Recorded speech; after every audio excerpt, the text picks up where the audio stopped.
Is it time? It is time for us to do what we have been doing, and that time is every day.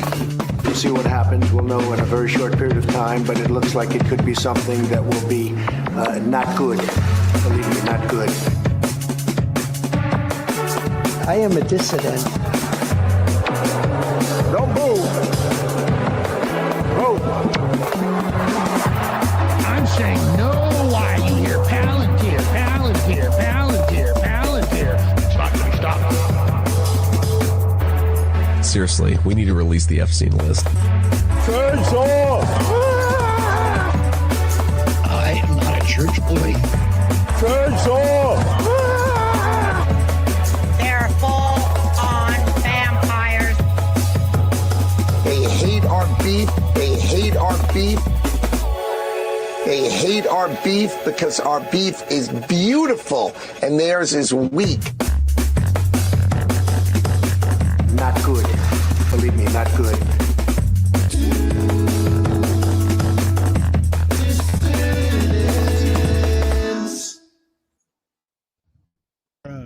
X is saying about you with the NDA that you pressured her to sign an NDA for wrongful termination. What is that true? What's she saying about you? Who are you with? With Fox Digital. It's all false. And what she said about you and Boebert having an intimate relationship. It's all false. Why do you think she's out there saying it? Was it because of the primary, ahead of the primary? What do you think is motivating it? When did you all become a tabloid? Seriously, dude. Well, no, I just thought I would give you a chance to respond because you've never been able to tell your side of the story, that's all. But anything you could say. So let me ask you. I heard that you like gay porn. Is that true? I just want to give you a chance, your side of it. I'm not going to get into that. Are you a real news I'm not going to get into that. No, come back, man. No. Come back. Where you going? Got to unmute your mic there. And now you noticed Thomas Massey picked up his phone there and started filming him. So he actually tweeted out from his account his angle on the exchange, where we get to see this guy was surprisingly uncomfortable with the question. It really about was. His online habits. Yeah, it really was. It seemed like he thought porn. Massey knew something. Yeah, exactly. I'm sure it seems like Massey probably just meant that to troll him. Yeah, like, hey, you're going to ask me about my personal life. You're going to ask me about unconfirmed shit about my personal life. Let's see if you like it. And then this guy was like, oh, I better. Actually, I'm not going to get into that. That's what he said. Anything you could say. So let me ask you. I heard that you like gay porn. Is that true? Congressman, I just want to give you a chance, your I'm side giving of you it. a chance to give me your side. I'm not going to get into Are that. you a real news organization or not? No, come back, man. All you got to say is you don't like it, that you haven't been to those websites. Of course I don't like it. Really? That's not what I heard. Thank you for your time. That's good. Give me a chance to respond, that's all. And you're with But Fox? thank you. Is that a real news organization? Is this what you do for a living, man? Congressman, we're good. Thank you. Got rid of him. Wow.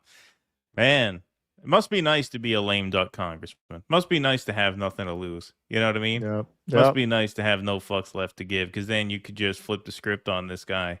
It's funny because, I'm sure he didn't realize what a jackpot or maybe he did. Maybe he does know something about this guy's gay porn habits. He definitely thought Massey's a congressman and he had someone investigate me. That was the look on his face. Yeah. Like Massey actually knows something about me. Or he heard something. Because he's a schlepper. He's a schlepper. They don't send, their top people out to do this with that kind of a camera. With the $150 B&H special over there. Yeah, exactly. Or, it's DC, if you're a DC beat reporter, people talk.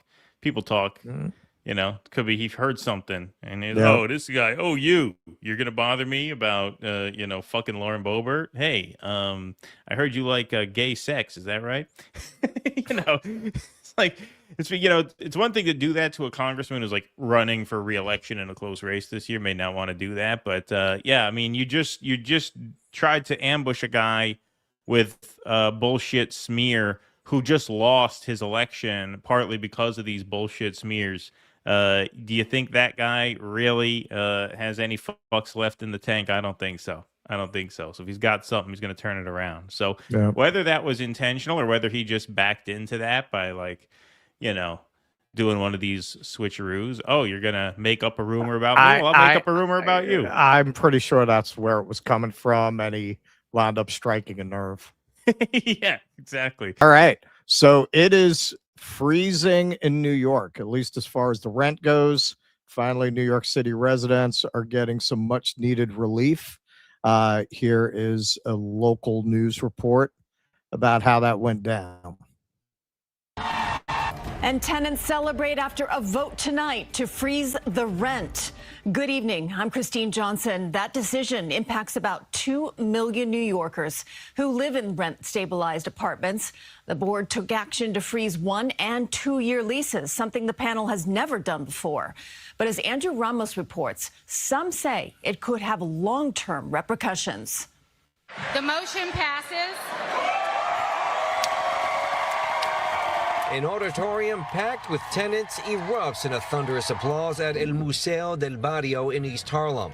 Following a historic vote to freeze rent for nearly 1 million rent-stabilized apartments, the city's Rent Guidelines Board delivered the 7-1 vote Thursday night, which will grant a rent freeze for 1-year and 2-year leases. Tenants say it's a game changer in the fight to keep New York affordable. Oh my goodness, I'm ecstatic. I'm literally walking on cloud 9 right now. I'm so proud of people my age and young people getting together and forming coalitions, because when we do that, we can make an impact. The final vote, which came after more than a dozen public hearings and multiple data reports, was a punch in the gut for property owners who say they are already struggling to maintain their buildings. We'll have to lay off some of the supers. Only choice. It's a business. People don't get it. Housing has costs, and this has become a political game. Mayor Mamdani, who made freezing rent a centerpiece of his mayoral campaign, now fulfills a campaign promise. In a statement, the mayor said in part, "This is the relief that working people across our city deserve." Thursday's vote came amid some controversy where Christina Smith, a member of the city's Rent Guidelines Board who represented landlords, resigned from her post. She suggested that the vote's outcome was already decided by the board, where 6 of the 9 members were appointed by Mayor Mamdani. But the mayor insists the RGB is independent. While the vote may be popular with tenants, experts say the long-term impact may cause more problems than solve them. We have a housing crisis, not just a rent crisis, but we're going to have a housing supply crisis as well. And that may only get worse if we don't find ways to keep these buildings standing and operating in a decent condition. Now, the leases that will be impacted by tonight's decision will begin after October 1st, 2026 and before September 30th, 2027. Reporting in East Harlem tonight, Andrew Rum. Really? The guy from Realtor.com is speaking for landlords and not for tenants? I can't believe that. I can't believe he had a negative take on this. All right. So just to fill in some of the blanks for all of you who may be wondering, this is from my friend Alex, put together a nice series of graphics. So what just happened? On June 25th, 2026, New York City's Rent Guidelines Board voted 7-1 for a 0% increase on both 1-year and 2-year rent-stabilized renewal leases. Applies to leases starting October 1st, 2026 through September 30th, 2027. I know what you're wondering. Hey, Russ, how does this affect you? Well, you know what? I got really lucky. My new lease starts on August 1st. So I just missed the cutoff for this year's. So I'm going to do a lease under the old terms for 1 year, which I think will be 2%. And then next year, I'll get the 0% increase when I get my next lease. Who it covers? Only rent-stabilized apartments, 996,200 units in NYC, about 27% of all housing stock, and about 41% of rental units. Who is usually stabilized? Generally, buildings with 6+ units built before 1974, plus some newer buildings receiving tax benefits. Not all apartments in those buildings are necessarily stabilized. Very often in a building, you'll have a mix of destabilized and stabilized apartments. If an apartment gets to a certain level of rent, I'm not sure what the number is now. It goes into the luxury category and gets taken out of rent stabilization. Who is not covered? Most NYC housing gets no direct benefit. 73% of total housing stock is outside the freeze. Includes market rate rentals. Those don't get any kind of benefit. Also excludes co-ops, condos, and homeowners. The friction, the Rent Guideline Board's 2026 price index of operating costs showed operating costs rose 5.3% for rent stabilized buildings. So the landlords, because the Rent Guideline Board does have an obligation to account for housing market trends and expenses, like they can't just arbitrarily make the decision. So the landlords, it looks like, are gonna sue to argue they didn't do that. So what's new? 1 year rent freezes happened before. The new part is that 2 year rent stabilized leases were also frozen at 0%. Past 0% freezes happened for 1 year leases in 2015, 2016, 2020, and the first half of 2021. Remember, 2 of those years were in the pandemic that they did those rent freezes. Bottom line, the freeze is real, but rent freezes are not new. The new part is freezing 2 year rent stabilized leases too. So check them out. myfriendalex.org did a good job with that. I looked at a lot of different sources, wound up going with his because he summed it all up very well, thoroughly, and succinctly. Okay, so Mamdani cut an ad at a building with the kind of tenants who typically would need a rent freeze. Where'd it go? That was the one you had first, right? Yeah, but okay. I wanted to come and bring everybody a happy rent freeze cake. I know it's not yet 9 o'clock. It might be a little early for cake. We don't care. Happy rent freeze. Happy rent freeze. Really, you don't know what that means. Yes, that's right. So all of Especially us. when you're on a fixed ticket. So you know I was getting out of bed to see you this morning. Anyone who would like a slice? I Yes. am so glad to celebrate this morning with all of you, because at the heart of this are tenants. And you all have helped to build this city. You've given stability to this city. It's time the city brings some stability to you. And we're so excited that the Rent Guidelines Board decided to freeze the rent not just for 1 year, but for the first time in New York City history for 2 years. What people are calling impossible, but you are showing that in the word impossible is impossible. That's That's what this is about. I've lived here since 2017. It just keeps on getting more expensive, and our landlords are not coming through. So we need pressure. And we look at each other every day and we say, come on, Mamdani, help us out. And so he's here. It was amazing to see him in the building with us. I cannot tell you what this means to senior citizens. We're on a fixed income. The prices of everything has gone up. I was really very nervous because I was just signing a new lease and I couldn't believe that this is like a dream come true. And for him to come to the building where the people are, the real people who need the help in New York City, you don't know how meaningful this is. So that is more typical of the people who are going to benefit from this than what a lot of the opponents are trying to tell you, that it's a bunch of people who don't need it. I live in a rent stabilized building. You got a lot of elderly. I'm in Harlem. A lot of elderly Black retirees, including at least one who's disabled, living with his disabled son. Those are the people that this is really helping. For most of the younger people, they haven't been in New York to even have one of these apartments. They would have gotten in at a point where those apartments, once people have a rent stabilized apartment like me, you can't get them out of there with dynamite because you're never going to get that rent again. Like if you give that apartment up and you come back, you're going to be paying market rent. Market rent is usually not covered under rent stabilization. You're going to wind up paying the average, $5,000 a month. Apartments at that level are not usually rent stabilized, if ever. So the people who benefit from it are generally the people who are going to need it. Am I going to tell you there's nobody who moved into a rent stabilized apartment who's making a good income? No, of course there are, but that is not the majority. The majority of those people are in market rate apartments. Most of the people living in rent stabilization, this can make a big difference for them, especially with food prices exploding, gas prices exploding, electric bills exploding. I mean, honestly, living in a working poor neighborhood, I don't know how a lot of people with families are affording it.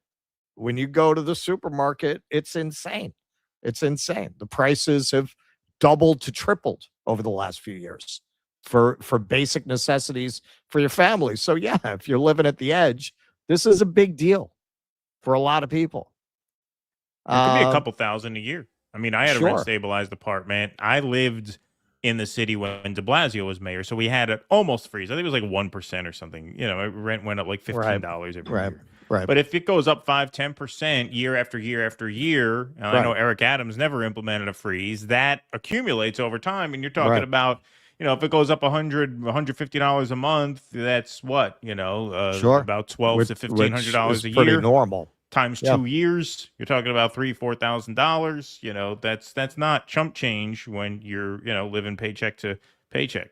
Far from it. Right. So Mamdani was not done. So it was a little bit of a troll, kind of got in that Ken Griffin kind of mood with this one. New York, the Independent Rent Guidelines Board just froze the rent.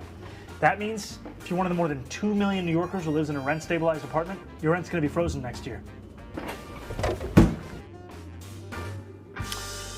And that's a guy who understands social media.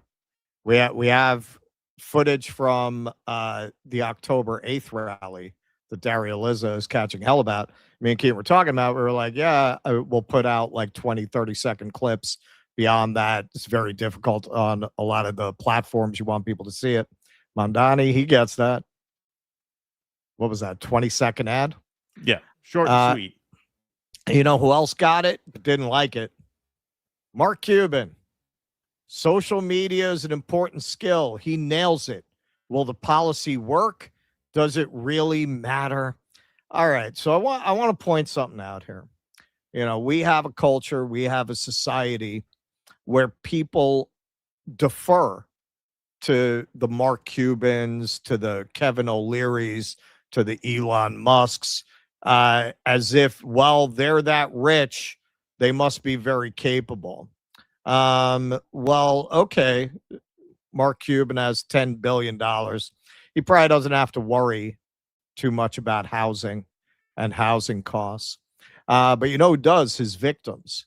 A lot of his victims probably have to worry about housing costs.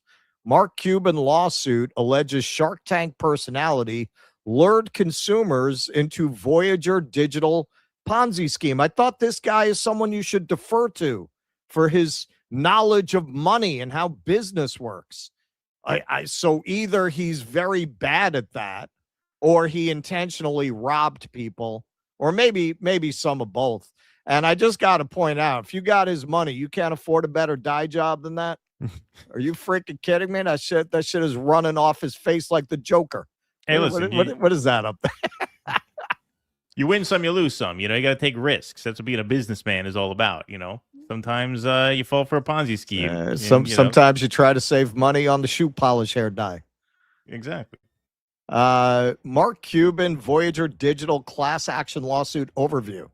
A group of Voyager digital investors have filed a class action lawsuit against Mark Cuban, the Dallas Mavericks, and Voyager CEO Stephen Ehrlich. Investors claim Cuban, the Mavericks, and Ehrlich misled them into investing in the Voyager platform, which they argue was a Ponzi scheme that cost 3.5 million Americans more than $5 billion. The class action lawsuit was filed in Florida federal court. Okay, so this lawsuit was dismissed by one judge. The plaintiffs appealed. There were a lot of athletes who wound up getting involved in this. from what I read, it looks like Cuban is the holdout. He won't settle. Everybody else settled. So this is ongoing currently. So this is the guy who is invited on all these platforms to give his wisdom, just like Mark Andreessen. He's robbing people. He's robbing people with dodgy financial instruments, and yet still gets invited on talk shows like his opinion is worth listening to.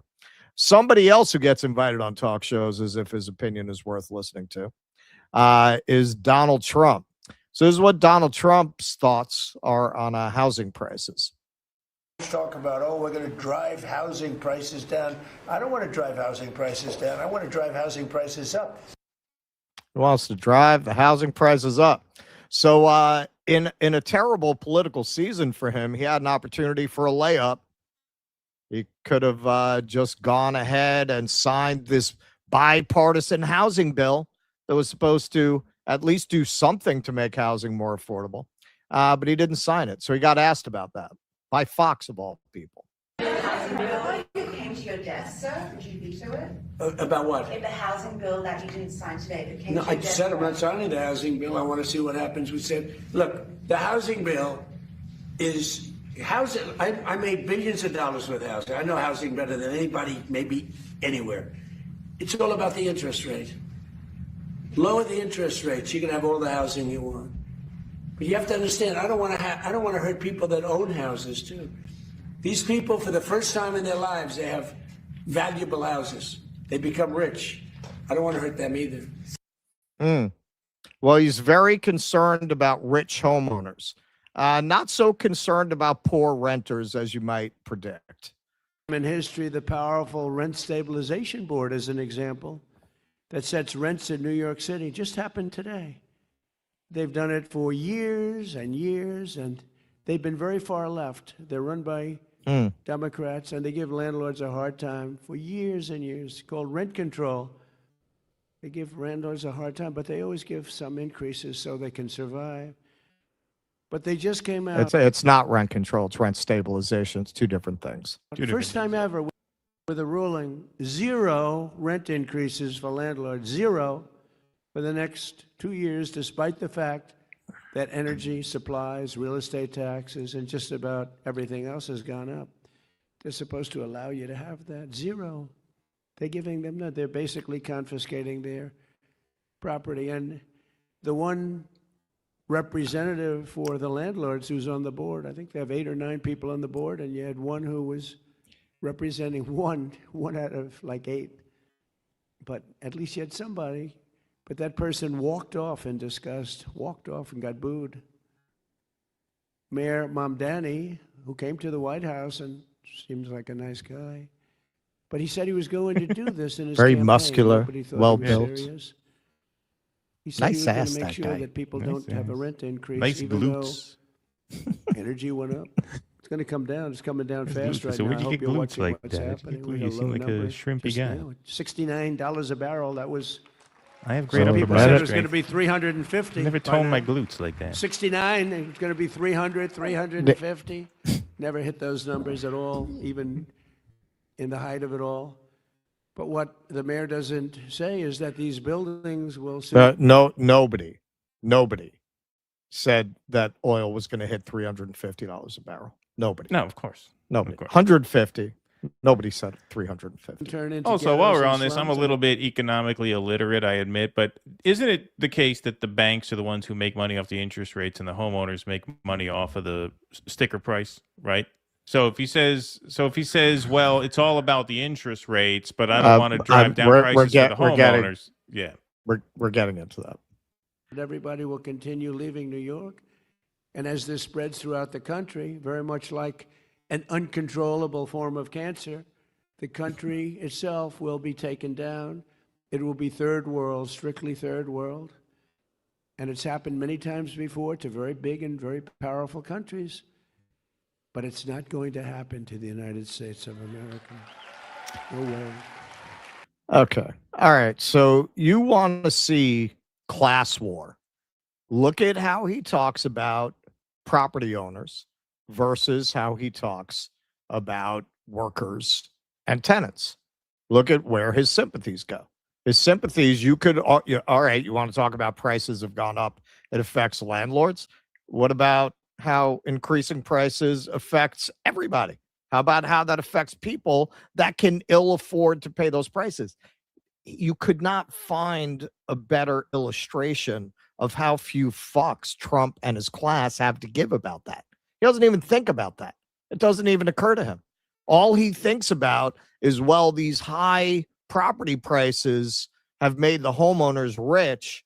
The idea that poor and working people can't afford a house because of it, that's not as important as keeping the rich people rich. He just showed you how the mind of his class works. Now, most of these people are have a little more finesse than Trump, so they try to pretend to care about poor people, but he just showed you what they really think, how their sympathies really lay. And also, what he's saying is completely wrong, as Keaton started to allude to. History shows that falling mortgage rates make housing less, not more affordable. Yeah. You've had historically low interest rates for about 20 years. Right. What has happened in that time? Speculators have more money to speculate, and it drives up housing prices. Between 1987 and 2023, house prices rose in 201 months, or 80% of the time when mortgage rates fell. House prices dropped only when the monthly drop in mortgage rates exceeded 0.4%. However, such drops accounted for only a total of 2.40% of the months measured. In fact, housing prices and mortgage rates fell together only during the three major housing crises in that period: the savings and loan crisis, the Great Recession, and the COVID crisis. Even when factoring in the time lag, mortgage rate drops resulted in house price growth over 5 times more often than in price declines. Considering chronically low housing inventory, lower mortgage rates aren't likely to improve supply or housing affordability. Younger generations bear the brunt of low housing affordability, as nearly 1 in 5 millennials believe they'll never own a home. Yeah, they've been making a lot. I know you're going to get into this later, of how it's, young, educated people driving the move towards socialism. Read Peter Turchin. He laid out that thesis very well. I found his thesis very convincing. He argued that's what always happens. That's always what underlies revolution. When you overproduce elites and you don't have enough positions for them, they get radicalized because they are not having the future that was promised to them. That's why if you look at the backgrounds of so many of these communist revolutionaries, they're from pretty well-to-do families in countries that didn't have a position or a place for them. Michelle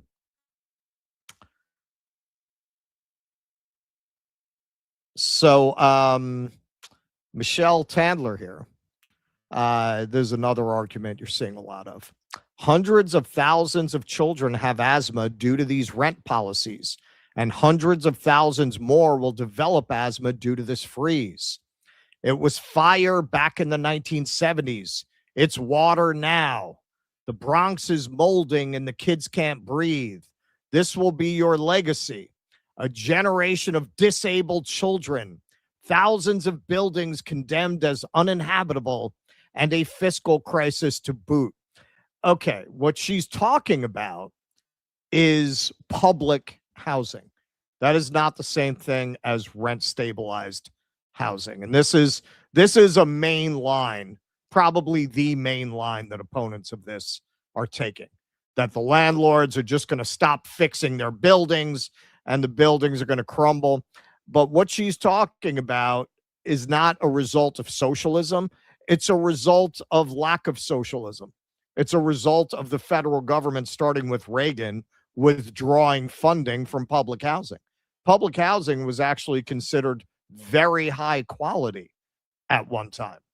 1980s, federal withdrawal begins. Following the Nixon-era moratorium on new public housing construction, the 1980s solidified a fundamental shift in national housing policy.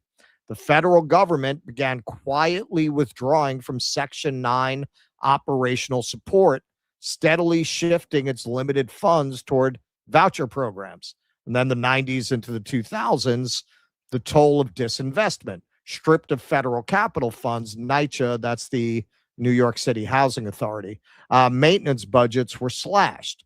Buildings deteriorated as authorities struggled with mounting operating deficits and aging infrastructure. So this is why you have $85 billion backlog in repairs in NYCHA, not because of socialism, because of lack of socialism, because they stopped funding public housing. That has nothing to do with this. That has nothing to do with the rent freeze.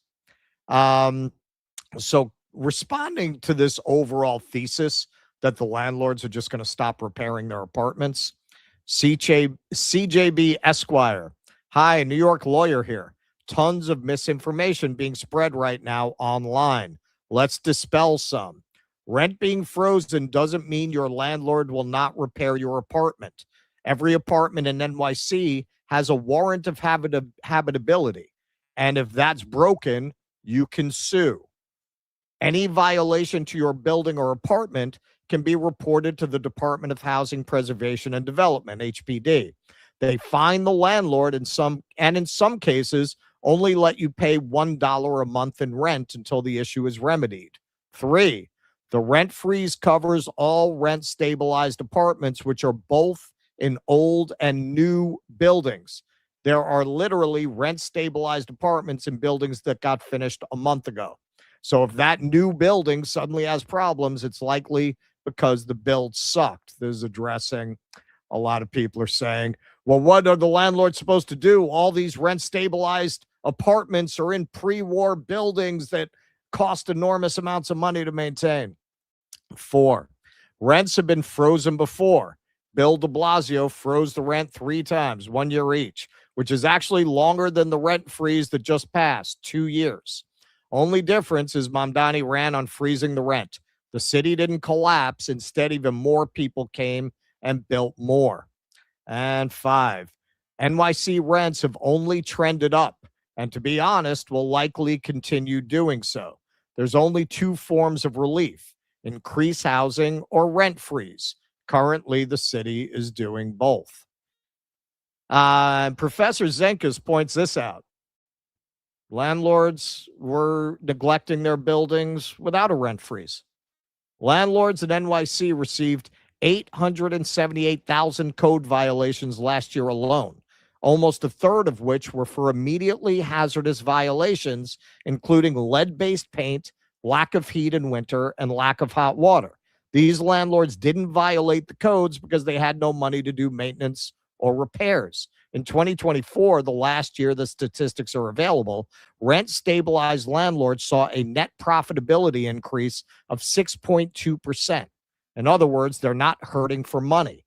Anyone whining about a 2-year rent freeze on rent-stabilized apartments is doing so from a place of profound ignorance and an obvious contempt for the working class. Okay, so this piece of work here goes on to explain how the entire New York real estate market is going to collapse because of this. A rent freeze isn't going to save the buildings that tenants live in. It's going to actually destroy them. Freezing rent doesn't freeze costs. The landlord's property taxes, insurance, utilities, maintenance, all of those fees go up. But the rent he could charge to pay for all that is just locked. So what happens? Repairs stop, capital improvements stop, the building begins to decay. Eventually, maybe the landlord sells to a developer who tears down the entire thing, and then they just put a luxury complex there. The 2019 Tenant Protection Act already broke the math on rent stabilization. A freeze on top of that is the kill shot. And the people who will pay for it are the exact tenants who voted for it. Freezing rent doesn't keep you in your apartment. It just changed who owns it, and then you get kicked out. It's Okay, just so transparently ludicrous. If you live in or around New York City, you know this is nonsense. This is for middle Americans who are easily swayed by obvious Nonsense. What are you talking about? They're going to tear the buildings down. We had rent freezes under de Blasio when I lived there. City was fucking booming. City was booming. And I lived in a pre-war And we've building. had rent control or rent stabilization since after World War II. Forget it. Yeah, exactly. For decades and decades. I lived in a pre-war building for almost 4 years in Williamsburg. And I don't think I made a single maintenance call. We never had a heat problem. We never had a water problem. Never an appliance busted. Nothing. Fridge, stove. Everything worked great. Yep. Yeah. So, I mean, this is just absolute fucking obvious nonsense. Well, look, to be fair, she is a real estate lawyer in Nassau. Oh, okay. So she probably really knows what she's talking about. Well, she wants people running out. She wants people to flee, to come out to the suburbs. She's trying to scare people out of Williamsburg and into what are those towns? What is it? Great Neck up there with the northern something like that. Yeah, I think Great Neck. Great Neck. All right, so there's a very good example of why we've been arguing it's important to support efforts like this. This is part of how you build solidarity. You have unions that were part of this effort with tenants to get this rent freeze. This article from In These Times was written right before it passed. I think they actually published this the day before it passed. But the New York Taxi Workers Alliance was one of the unions that joined in on this. But this article has some good information on the overall economics in regards to the landlords. Over the course of former Mayor Eric Adams' tenure, stabilized rents rose by more than 12%. In March, the RGB released a study concluding that in 2024, the most recent year for which data is available, income had continued to increase faster than operating expenses in buildings with rent-regulated units, while the number of buildings in financial distress declined. Findings that had many tenant groups advocating for not just a freeze, but a rent rollback. Okay, you see, all of the people attacking this are painting it as if these poor landlords are starving and drowning. They've been making more profit than ever, and you still had 878,000 complaints last year. What do you think? These landlords are just going to go fix the apartment just because if they feel like they don't have to? And that's another thing. When Mamdani announced as part of his plan that he's going to actually enforce these laws, these warrant of habitability laws, they freaked out because generally, I can tell you from experience, these landlords get away with murder. It can take years of trying to get the city to crack down on them. He's threatening that he's actually going to follow through. They didn't follow through, but the landlords didn't do what they were supposed to do before when they're making record profits. Mortgage payments aren't factored into operating expenses, and landlord groups are raising the specter of a wave of foreclosures in rent-stabilized buildings. Tenant organizations, meanwhile, counter that residents shouldn't be forced to bear the costs of unsustainable debts accrued through rampant speculation. A recent report from the credit ratings agency Moody's concluded that even at a 5-year rent freeze would put only about 6% of landlords at risk of mortgage default. Okay, so frankly, this is kind of the real estate equivalent of the minimum wage boost in California. You remember they would pour over every single business that went out of business after that. See? What percentage of businesses was that? A very tiny percentage. I would argue if you have a business that depends on not paying people a living wage, you shouldn't be in fucking business. Right. You shouldn't be in business. And when you increase to a living wage, the weakest antelopes at the back are going to go down. I thought you believe in capitalism. I thought you believe in right? The weak ones are going to die. Same thing here. If you invested right at the edge of what was possible for you so that you can't afford to run your building in a way that anyone other than trust fund kids can afford to live in it, which funny enough, all the people attacking this supposedly hate these kinds of people. Who do you think you make the city affordable for if you don't do things like this? And if that's the only way you can stay in business, maybe you shouldn't be in business. Now, this is what always gets me with these arguments. These people make it sound very much like the Democratic Party. They make it sound like what they've been doing has been working, or what they want to do hasn't been implemented. Remember who has been mayor of New York City since 1992? This guy, this freak. We had Giuliani.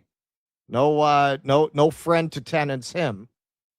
Michael Bloomberg, who expressly stated the wish that New York be a luxury item that is for the upscale. He didn't think it should necessarily be for workers, right? Manhattan would be for the rich, and the plebs can live outside.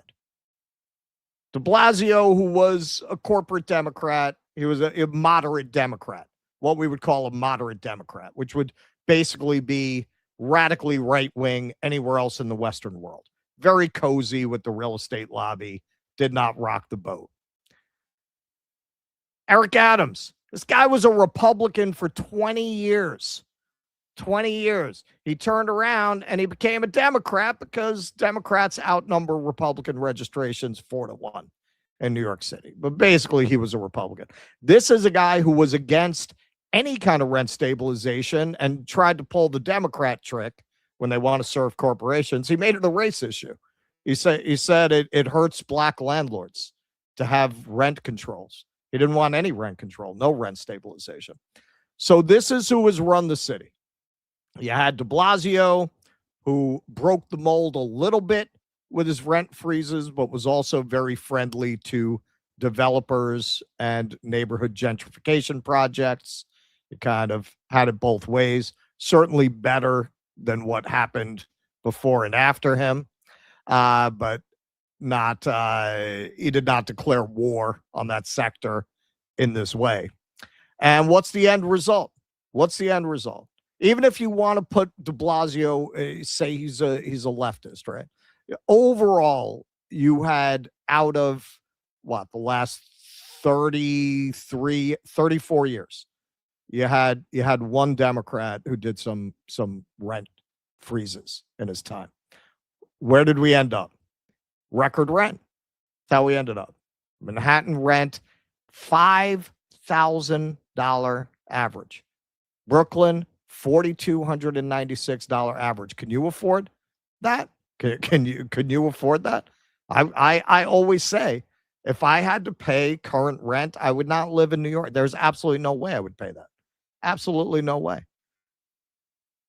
You need to make over $150,000 to live comfortably in NYC. So I'm not gonna argue there are no mom and pop landlords that for whom there are legitimate issues of building maintenance who are basically running a small business as landlords. It's not the majority, but there are people like that. There is a fund that's set aside in this housing plan to help landlords who fit in that category, and I support that. I think if you're going to do that, you should do this.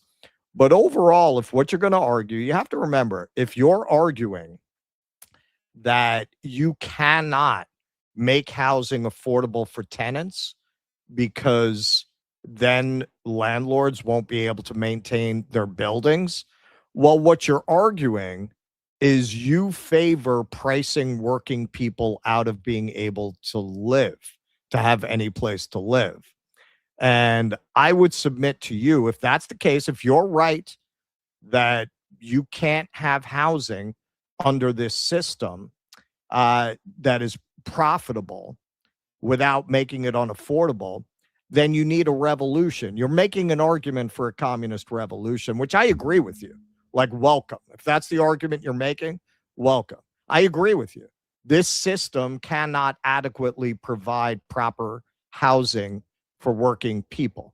The incentives and the needs are at cross purposes. I agree. But look at what you're saying.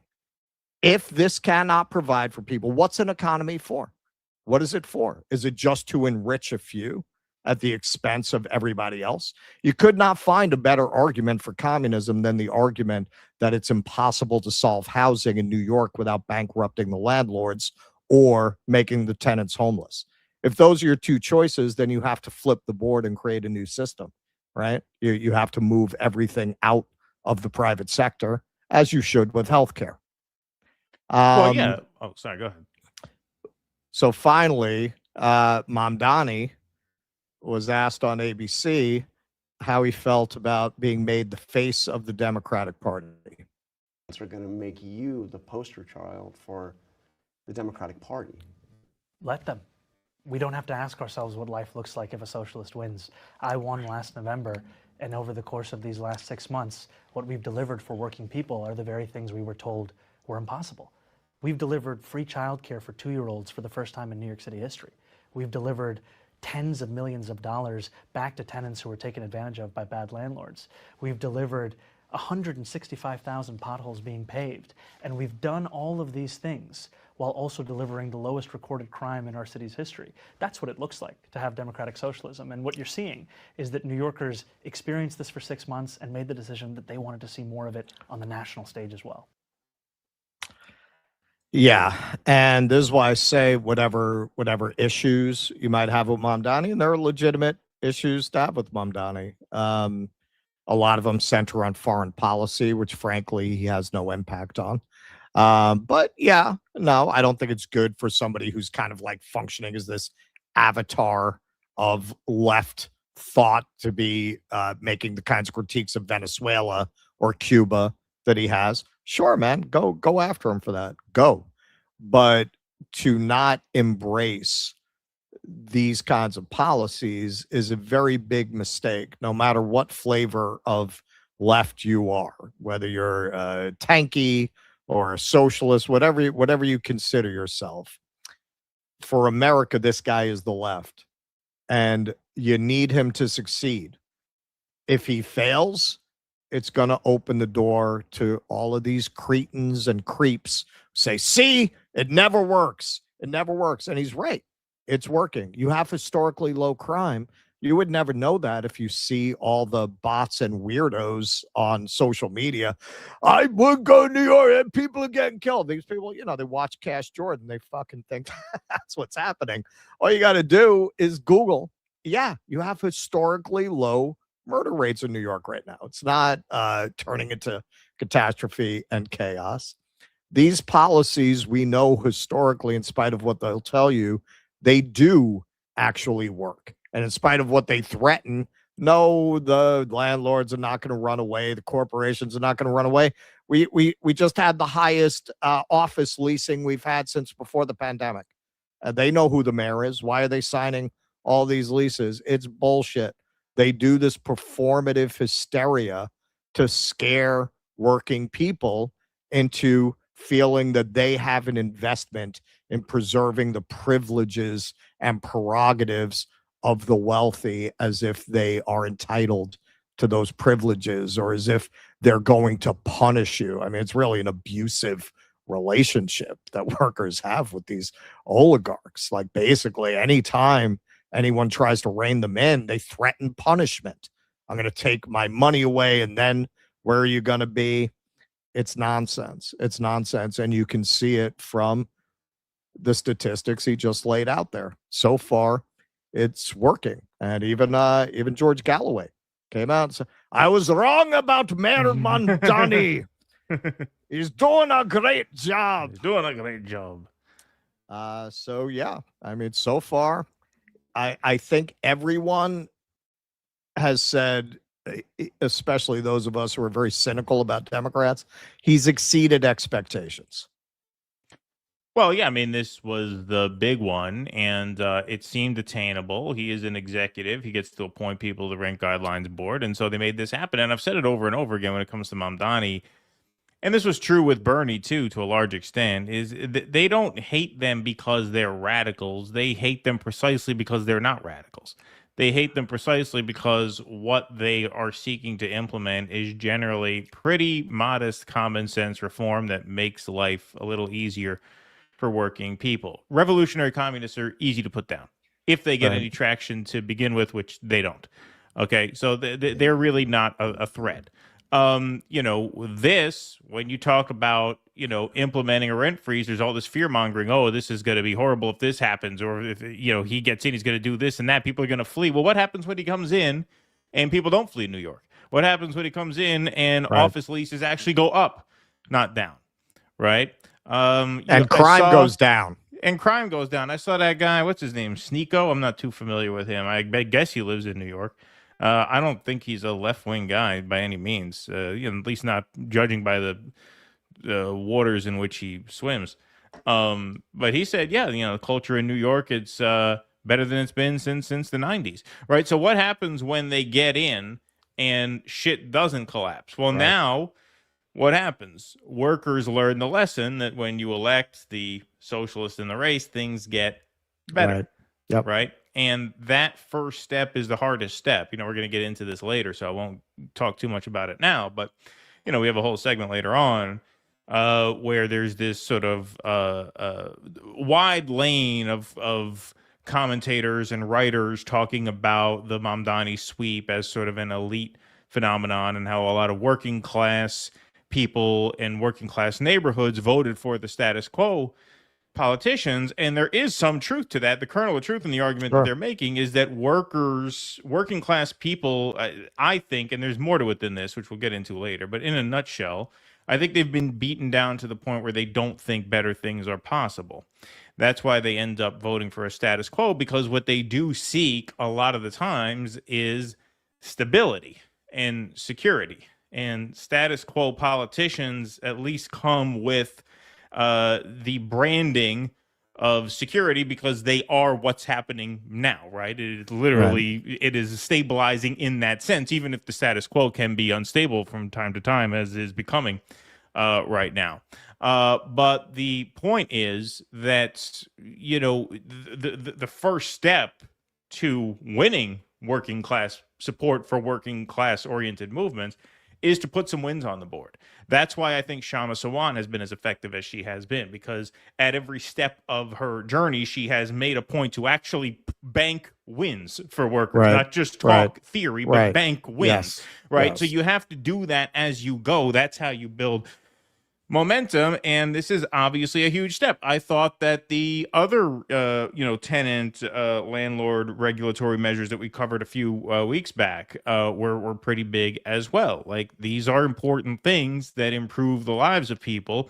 And what people have to understand about Mamdani now too is, you know, we're not used to this because we've had this sort of ball in the air when it comes to the American presidency in the last decade.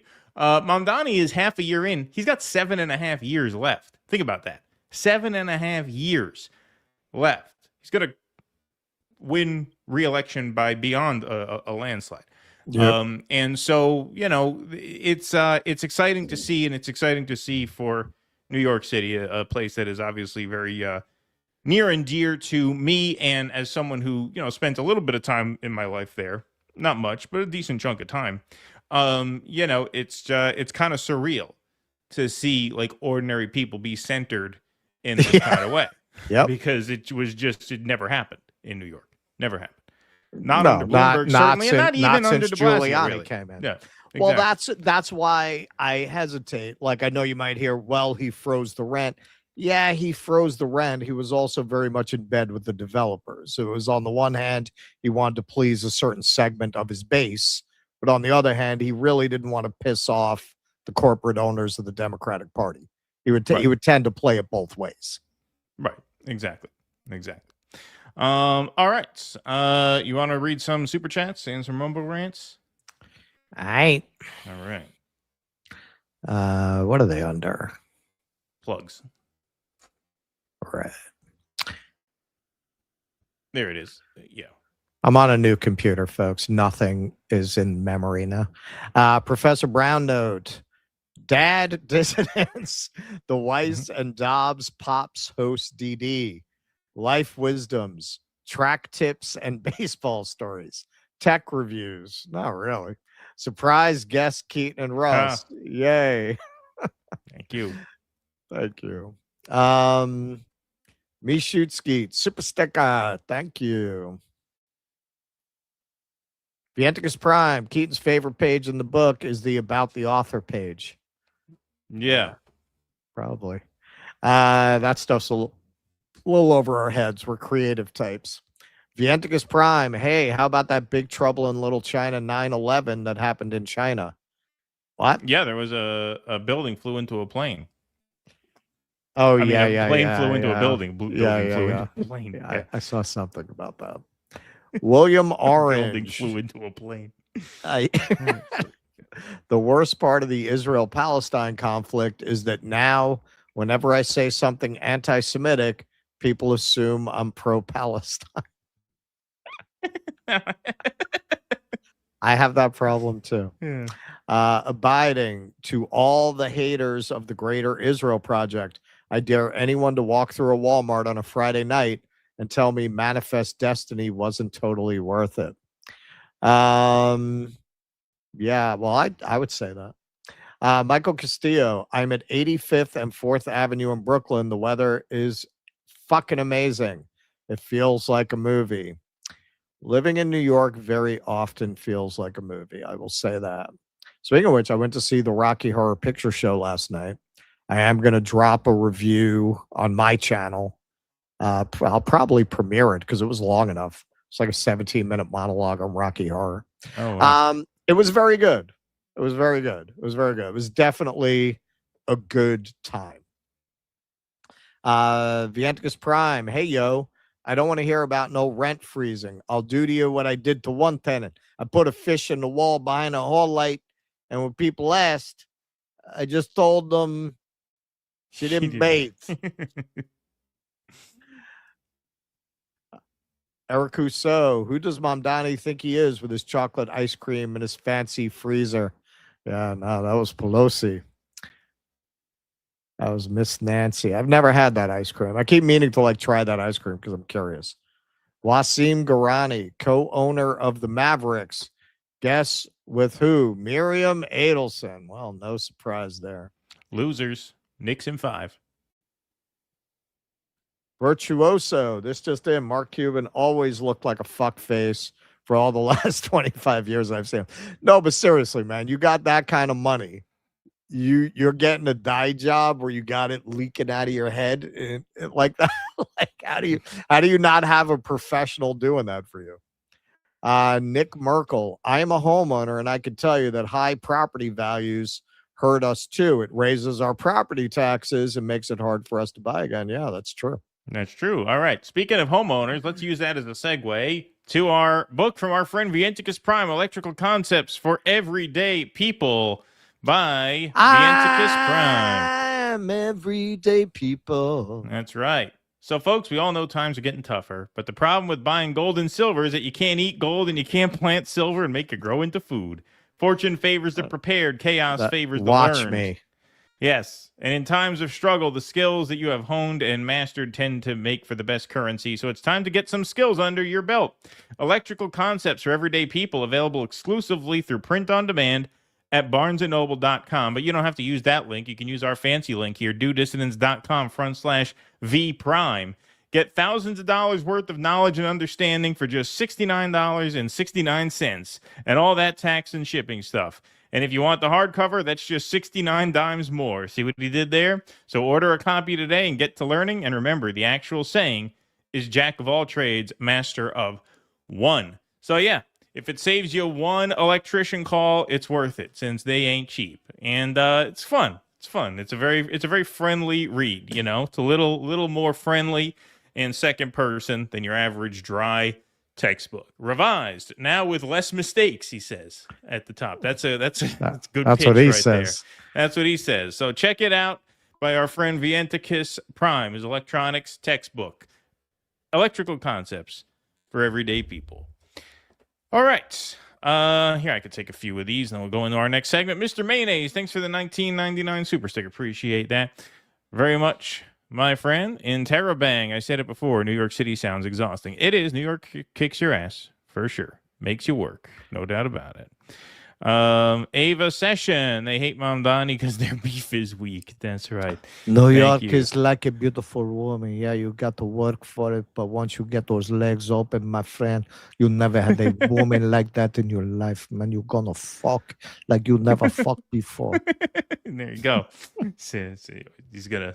Mamdani should hire you for tourism ads. Russell Dobulers. New York City, Zohran Mamdani's tourism ambassador, Russell Dobulers. Yeah. All right, let's move right on along here. All right, so in response to the DSA sweep, the Democratic Party is getting organized. That's right. Not getting organized against Donald Trump. No, getting organized against the 3 socialist adjacent candidates who just won primaries in New York City. The Promise to America has just enlisted over a dozen incumbent Democratic congresspeople. The Promise to America reads, America is stronger than our politics. Politics forces false choices between extremes on right and left. We reject them. Too many Americans have not benefited from the last half century of economic growth. Americans want an economy that lowers costs, expands opportunity, and rewards the people who work hard every day. How many times are they going to say something to the effect of what we've been doing for the last half century has failed, but then never name a single concrete thing they're going to do about it? Oh, so yeah. as well, they want more opportunity, and they want common sense and lower costs. Rewards the people who work hard every day. Americans want safe communities and institutions that solve problems. We believe in building more to lower costs and expand opportunity. We believe Democrats succeed when we speak to the whole country and value persuasion over purity. So can you guess a single thing they're actually for from reading that? I Nope. can't. Breaking. Promise to America secures signatures from 10 members of Congress and 5 congressional candidates. We'll break it down for you below. So there they are among the signers: Tom Suozzi, Adam Gray, Jane L. Bynum, Kristen McDonald-Rivet, Susie Lee, Maggie Goodlander, Josh Gottheimer, Lauren Gillen, Don Davis, Vicente Gonzalez, and candidates Killen, Marlene Galen Woods, and Bobby Pulido. There you go. Off to a strong start. Centrist Democrats rebuke party's left wing. We are capitalist, not socialist. So yeah, they put out kind of a screed under that main paragraph, which we're not reading all of. We'll leave it to the New York Times to summarize it. Left-wing Democrats have exulted after Democratic Socialists emerged victorious from House primaries in deep blue New York districts this week. But centrist Democrats have reacted with a very different tone. Alarm. We are capitalists, not socialists, reads a letter titled The Promise to America, signed by a group of moderate House Democrats 2 days after the primaries. Organizers of the letter, which had been released earlier this month, unveiled the first 15 signatories on Thursday, 2 days after primary results that put Democratic Socialists on track to double their ranks in the House. From what, 3 to 6, 2 to 4? Because Lander isn't even a member.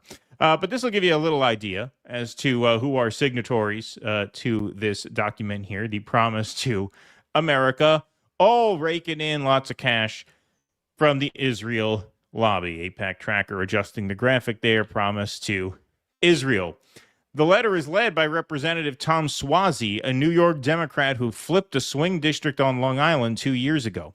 He said the group aimed to secure signatures from 20 Democratic candidates, 200 state and local officials, and 2,000 activists, and to build a movement. Oh, now you want to build a movement. Really? Interesting. Didn't want to build a movement anytime over the last 10 years with the Christian nationalists on the march. No, when 2 socialists and 1 liberal Zionist win in New York, now it's time to build a movement.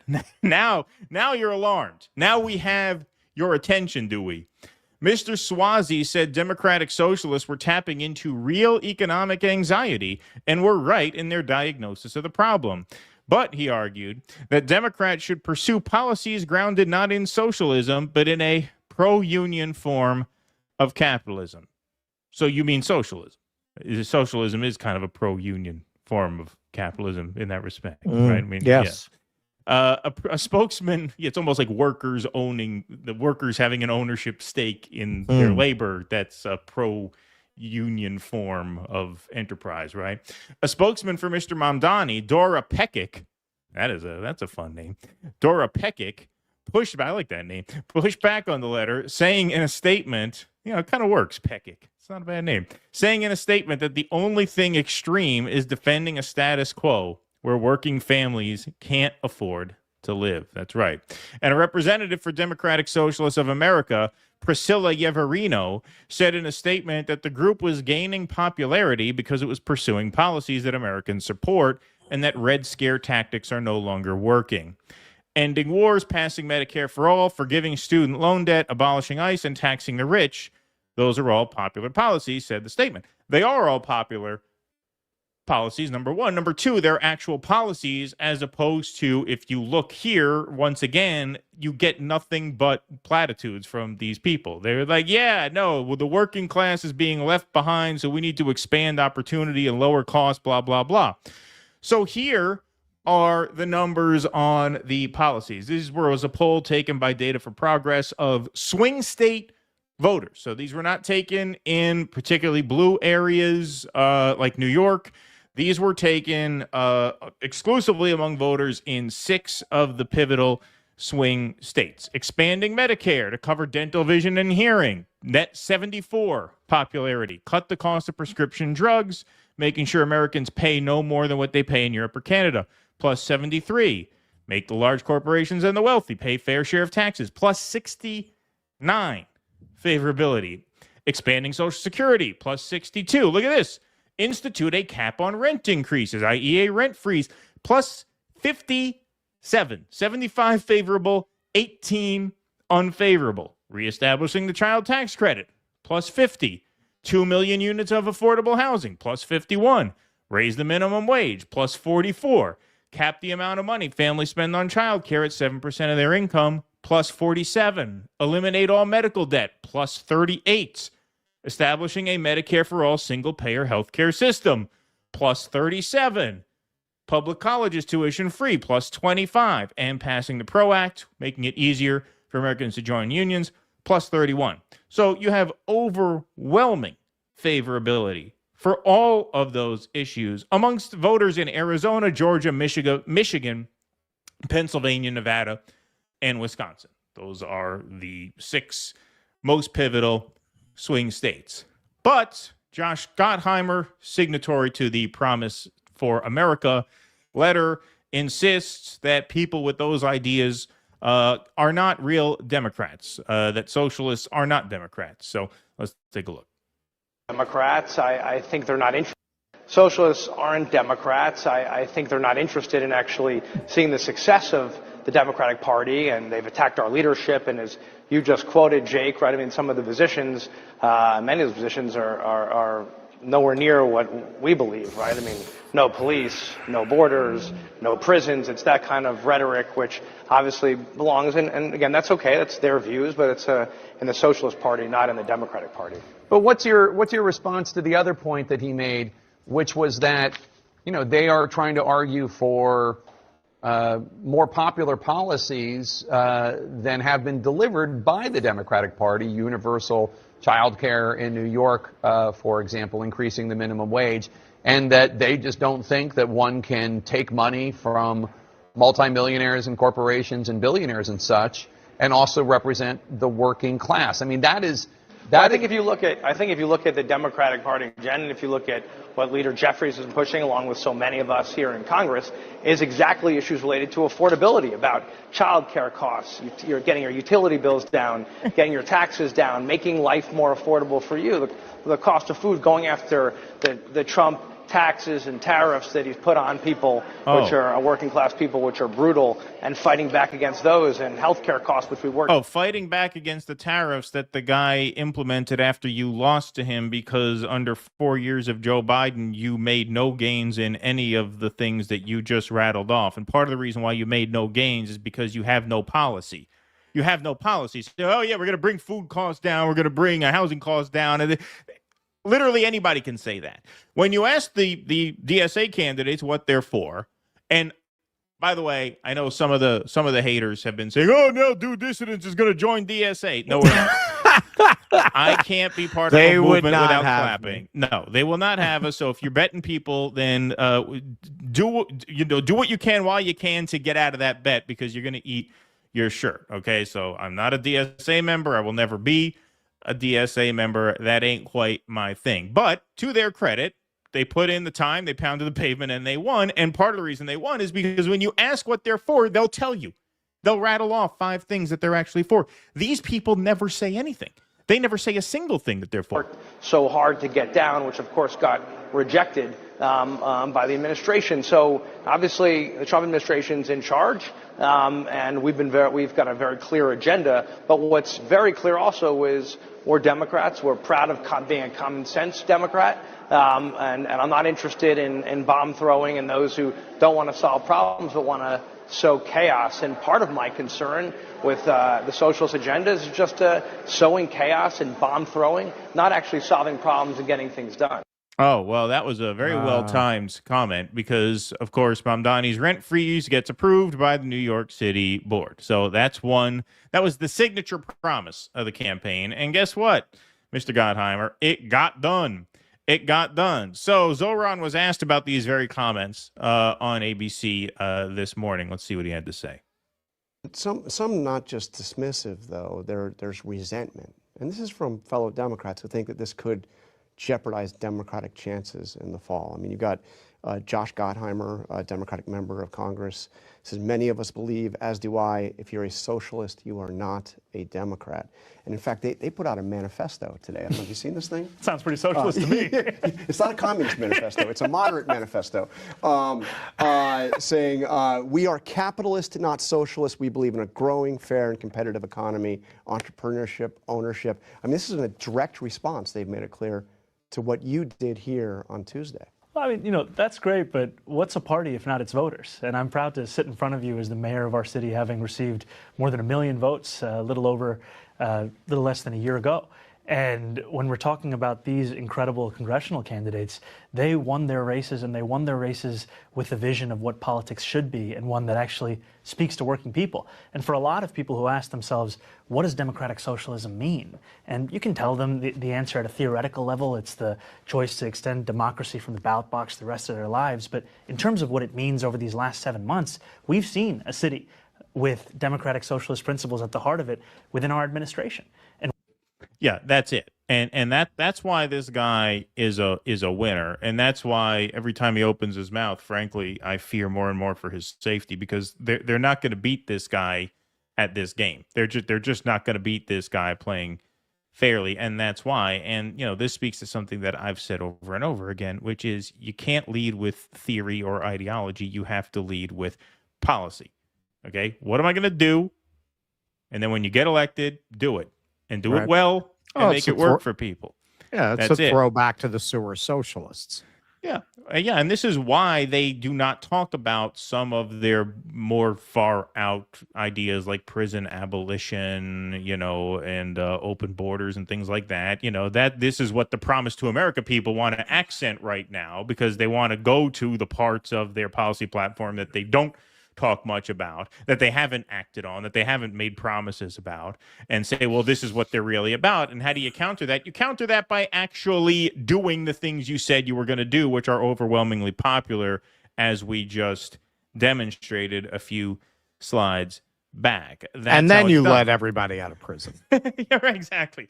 Well, this is the other side of this too. I mean, as time goes on, we'll talk about this more, I guess, but yeah, DSA is going to have to, now that they are not just organizing, but now that they're actually winning and getting elected, they're going to have to address some of those things, right? Because those things are not going to stay background forever. Those things are background when you're the joke organization that snaps their fingers instead of clapping because some people have sensitive hearing, right? You can get away with that shit. As time goes on, you're going to have to refine that. And I'm not saying all those ideas are terrible. I don't think anybody in this day and age is literally a prison abolitionist today. I don't think there's any reasonable person that says you can just open up the prisons right now. But I've interviewed a prison abolitionist in the past, way back.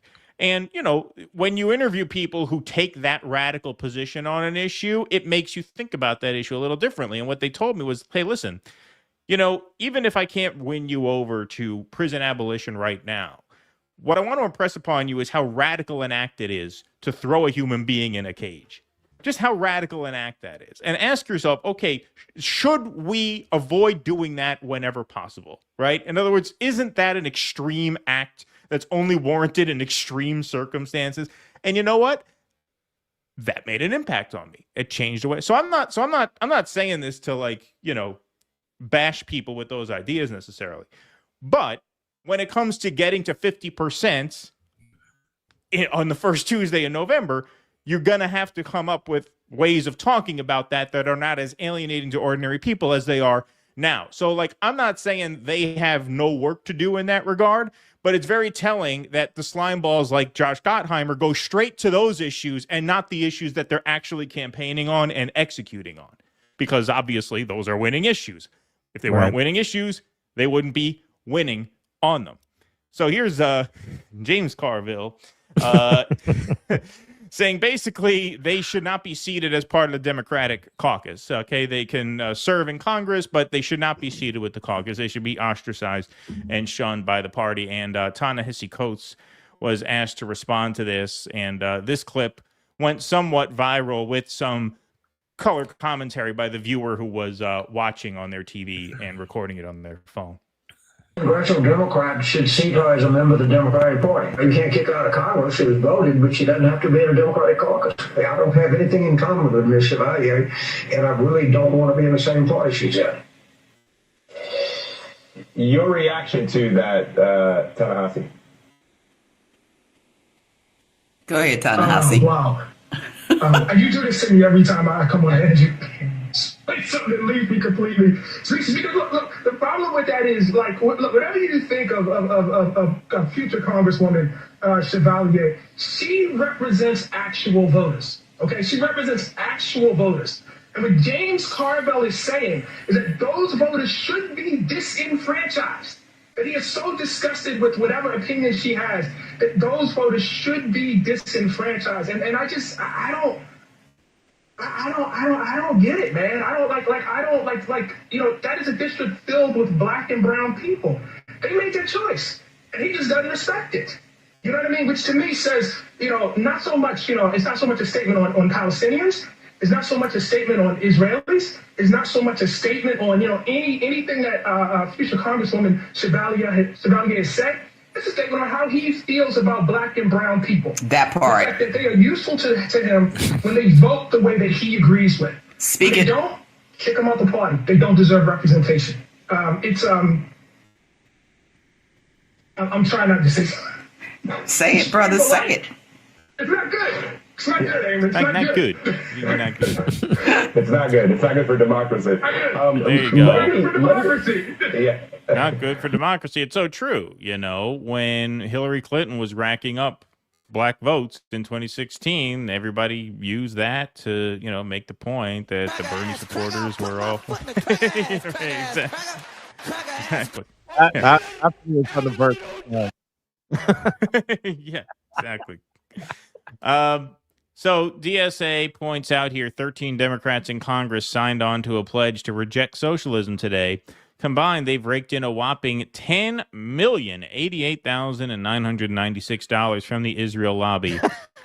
Nothing moderate about that. Should we tally up their big tech donations next? So Promise to America, they just got started. So, we'll see how much their Twitter game is maintained in the coming weeks and months. But comrades, congrats on your big closed primary win.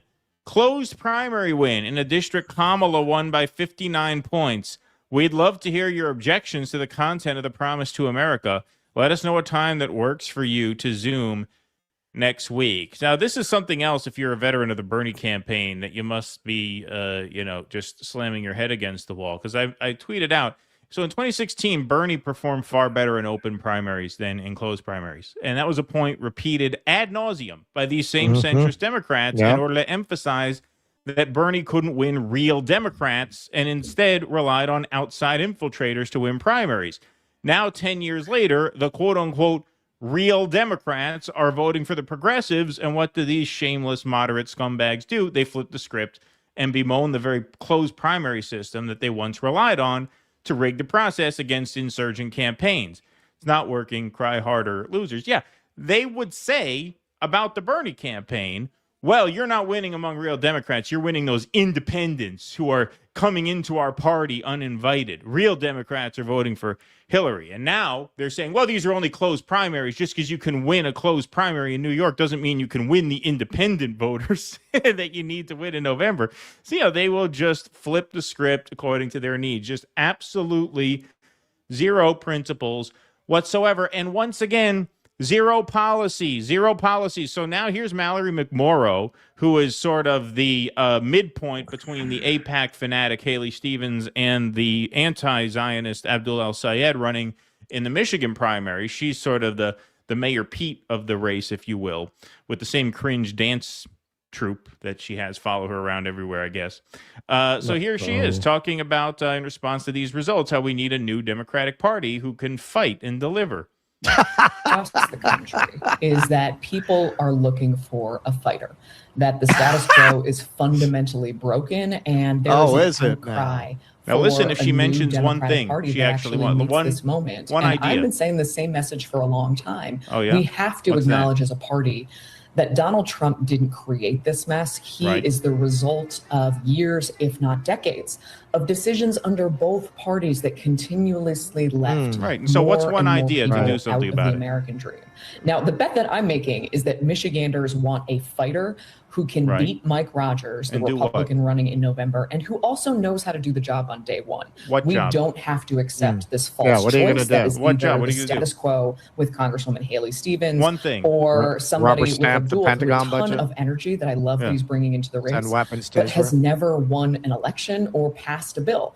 I Googled how to run for office after the 2016 election. I flipped a district in my first ever run, beating a Republican incumbent. What did you run helped on? flip the entire state Senate for the first time in 40 years. What's one of the policies? And as majority whip, Anything? I've delivered on everything from civil rights to voting rights to healthcare to housing. You What's name that? it, we've done it. Name and what? as we think Name about what? our kids' future, Name what? You haven't named anything. What did you do? What are your ideas on those issues? We won on voting rights. That's sounds like something Donald Trump would say. We won big on voting. What did you do? Name one idea you have. This is not a difficult thing to do. They never do it. My daughter is 5. As I think about her future, I want to know that we're sending somebody who, yes, knows how to fight and knows how to stand up, but also knows how to get the job done. And that's the bet that I'm making for What job? What job? What job? What are you doing? What job? So our friend Blakely says, I should compile all these into one thread. Democrats who love to talk about we need a new party that delivers for people and fights, and then never is specific about policy or what that would entail. How many videos in just the last day have we seen like this? That's absolutely true. Now, contrast that with this. So here's the next DSA candidate to have a primary coming up. That's coming up this Tuesday in Colorado. Melat Kiros, who I don't know much about. In fact, I had not heard of until just yesterday. But here she is being asked by Hassan Piker to list her 5 main policies. And she answers the question in less than a minute. Out with 5 key policies, like 5 main policy proposals that he wanted to be defined by, and it was very successful for his candidacy. What are your 5 main policy proposals? Medicare for all, housing first, universal child care, abolishing ICE, and more than anything, the thing that I'm the most focused on is publicly financed elections. Okay, so there you have it. So that's why you're never going to beat these people in the long run, because Mallory McMorrow goes on rambling minute after minute. We need a fighter. The cost of living is too high. We got to bring it down. We got to win on civil rights and voting rights and health care. She just says 5 things. Boom. What did that take? 10 seconds? 10 seconds. They have it right there. Now, Donald Trump, of course, was not happy with the results here, even though he loves Zohran. The communists are finally making their move. I've been waiting and preparing for this for a long time. It's easy to be a communist. All you have to do is say, I'll give you everything. But that means you're taking it away from others. Yeah, that have earned it. Yeah. Over thousands of years, that ideology has not worked once. Not been around for thousands of years. It's actually younger than capitalism, oddly enough. The game is on. Enjoy watching President Donald J. Trump. Okay, so first of all, these people are not even socialists, much less communists. I mean, they're social democrats is basically what they are. That's what this is. This is European-style social democracy. But, you know, a good response to this is one here this guy gives on CNN. Das Discourse says, if you don't want people to be curious about socialism, capitalism has to work better. Yeah, pretty simple. 67% of Americans say that they are more afraid of running out of food than death. And that we've had a 16% increase since President Trump has been in office. My point is this. If you don't want people to be curious about socialism, capitalism has to work a lot better. It's really I don't think President Trump would disagree with what you just said. Well, guess what? Oh, no? Today, President Trump. Okay, well, capitalism has to work a lot better. I think you can argue that the Cold War made capitalism work a lot better because the fact that communism was a formidable presence on the world stage, there was an ideological competitor in existence. And so it made capitalism work a little better because it was checked by the threat of communist uprisings, which, of course, the capitalist class did not want. And since the fall of the Soviet Union, what we've seen is capitalism unleashed because there was no ideological threat. And that has gotten us to where we are now, where now you're starting to complain that people are getting curious about alternative economic systems. Why? Because as this gentleman points out here, capitalism has to work better if you want people to be happy with it. It's that simple. It's that simple. But of course, they have no ideas about how to do that because I think we are too far out from the fall of the Soviet Union. I think we've had too many years consecutively of capitalism unchecked to the point where there's no way to rein in inflation. There's no way to rein in the sort of inequality that has just grown exponentially. And the reason it's grown so exponentially is because there's no self-correcting mechanism within capitalism to prevent that from happening. And so what you need to do are impose mechanisms that make that wealth gap a little smaller. Like, for example, universal health care, higher wages, rent freezes. That's why these positions are popular. They're popular because they strike people as being rooted not in a revolutionary ambition, but in quote-unquote common sense, which is very palatable to the ordinary folk. But what's not palatable to the ordinary folk anymore are bullshit talking points from people like Josh Gottheimer or Mallory McMorrow. They just have nothing left to offer people. And so you're not going to beat guys like Zohran at this game. It can't happen. You can't give them the liberal platitudes anymore. You obviously can't go full right wing because MAGA has the market cornered on that. So what are you faced with? You're faced with just having to resort to fear-mongering about Cold War era terms that resonate with the boomers. And that is really what you have to lean into. You had to do it. You had to do it. So, well, hey, you ain't seen nothing yet. Because I have an idea. I have an idea. Okay, I have a proposition. Okay, what you guys need is not a letter. You don't need appearances on CNN. What you need is a movement of your own. You need an organization of your own. So may I pitch to you the BSA, the Boomercratic Slopulists of America. You get some funding behind this. You can create all your marketing materials with AI. That's why it's called slopulism, right? You're a Boomercratic Slopulist. You can create ads for it very easily. I created the first ad for you. This is on the arm. This is a video I created with AI. This is great AI outreach to the new Boomer Slopulist of America organization. Here it is. Do you struggle differentiating serious news articles from sponsored ads for diabetic socks? You might be a Boomercratic Slopulist. There you go. There you go. I made you your first ad. 10 seconds, in and out, short and sweet. That's what you got now. That's what you got now. You can't go too far right-wing because MAGA has that. The liberal talking points aren't working anymore. So this is really just about fear-mongering off of a word, socialism, that people of a certain age still have PTSD over. That's all you got, and that's why you're losing. And we've finally reached a tipping point where these dinosaurs don't have the base of their party in the palm of their hand anymore. That's why James Carville now wants him out of the party, right? because now they're of no use to him anymore. So not too high hopes for this Promise to America group, but they'll raise some money, but it's pretty clear which way the wind is blowing by this point. I was talking the other day to Marie Laveau's great-great-great-grandniece to put a curse on that dairy lizard. Yeah. She's gonna feel like she got a cayenne pepper up her ass. I guarantee. Yeah, exactly. She made me a little doll, so I had somebody get a little bit of her hair. And one of those remedies, I put it on the doll. I stuck a cayenne pepper up its ass. Yeah. It's a party that has nothing left to work with, and it's. Look, I can't see myself ever joining any political party ever again.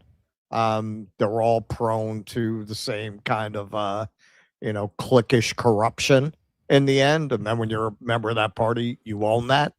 And inevitably, you're going to wind up making excuses for it. I long thought I'd wind up this way from seeing how the older activists I knew all walked away from party politics. Like they all became issue-oriented and objective-oriented rather than to be members of a political party. But having been in the trenches fighting these people at one time and still from a different angle, it's kind of glorious to see them finally lose their grip. This is the shit that they pulled to crush the populist movements of 10 years ago. And 5 years ago. And finally, the demographics shifted enough that they can't really do it anymore. Now, that doesn't mean they're done. Look, you got Spanberger over there. Like, you still have these ghouls That's the that thing. they're able to get elected in a lot of places. It's going to take a lot of time before this becomes really dominant. But they can sense the tipping point. And they have nothing to offer but 1995 platitudes. That's all they've ever had to offer.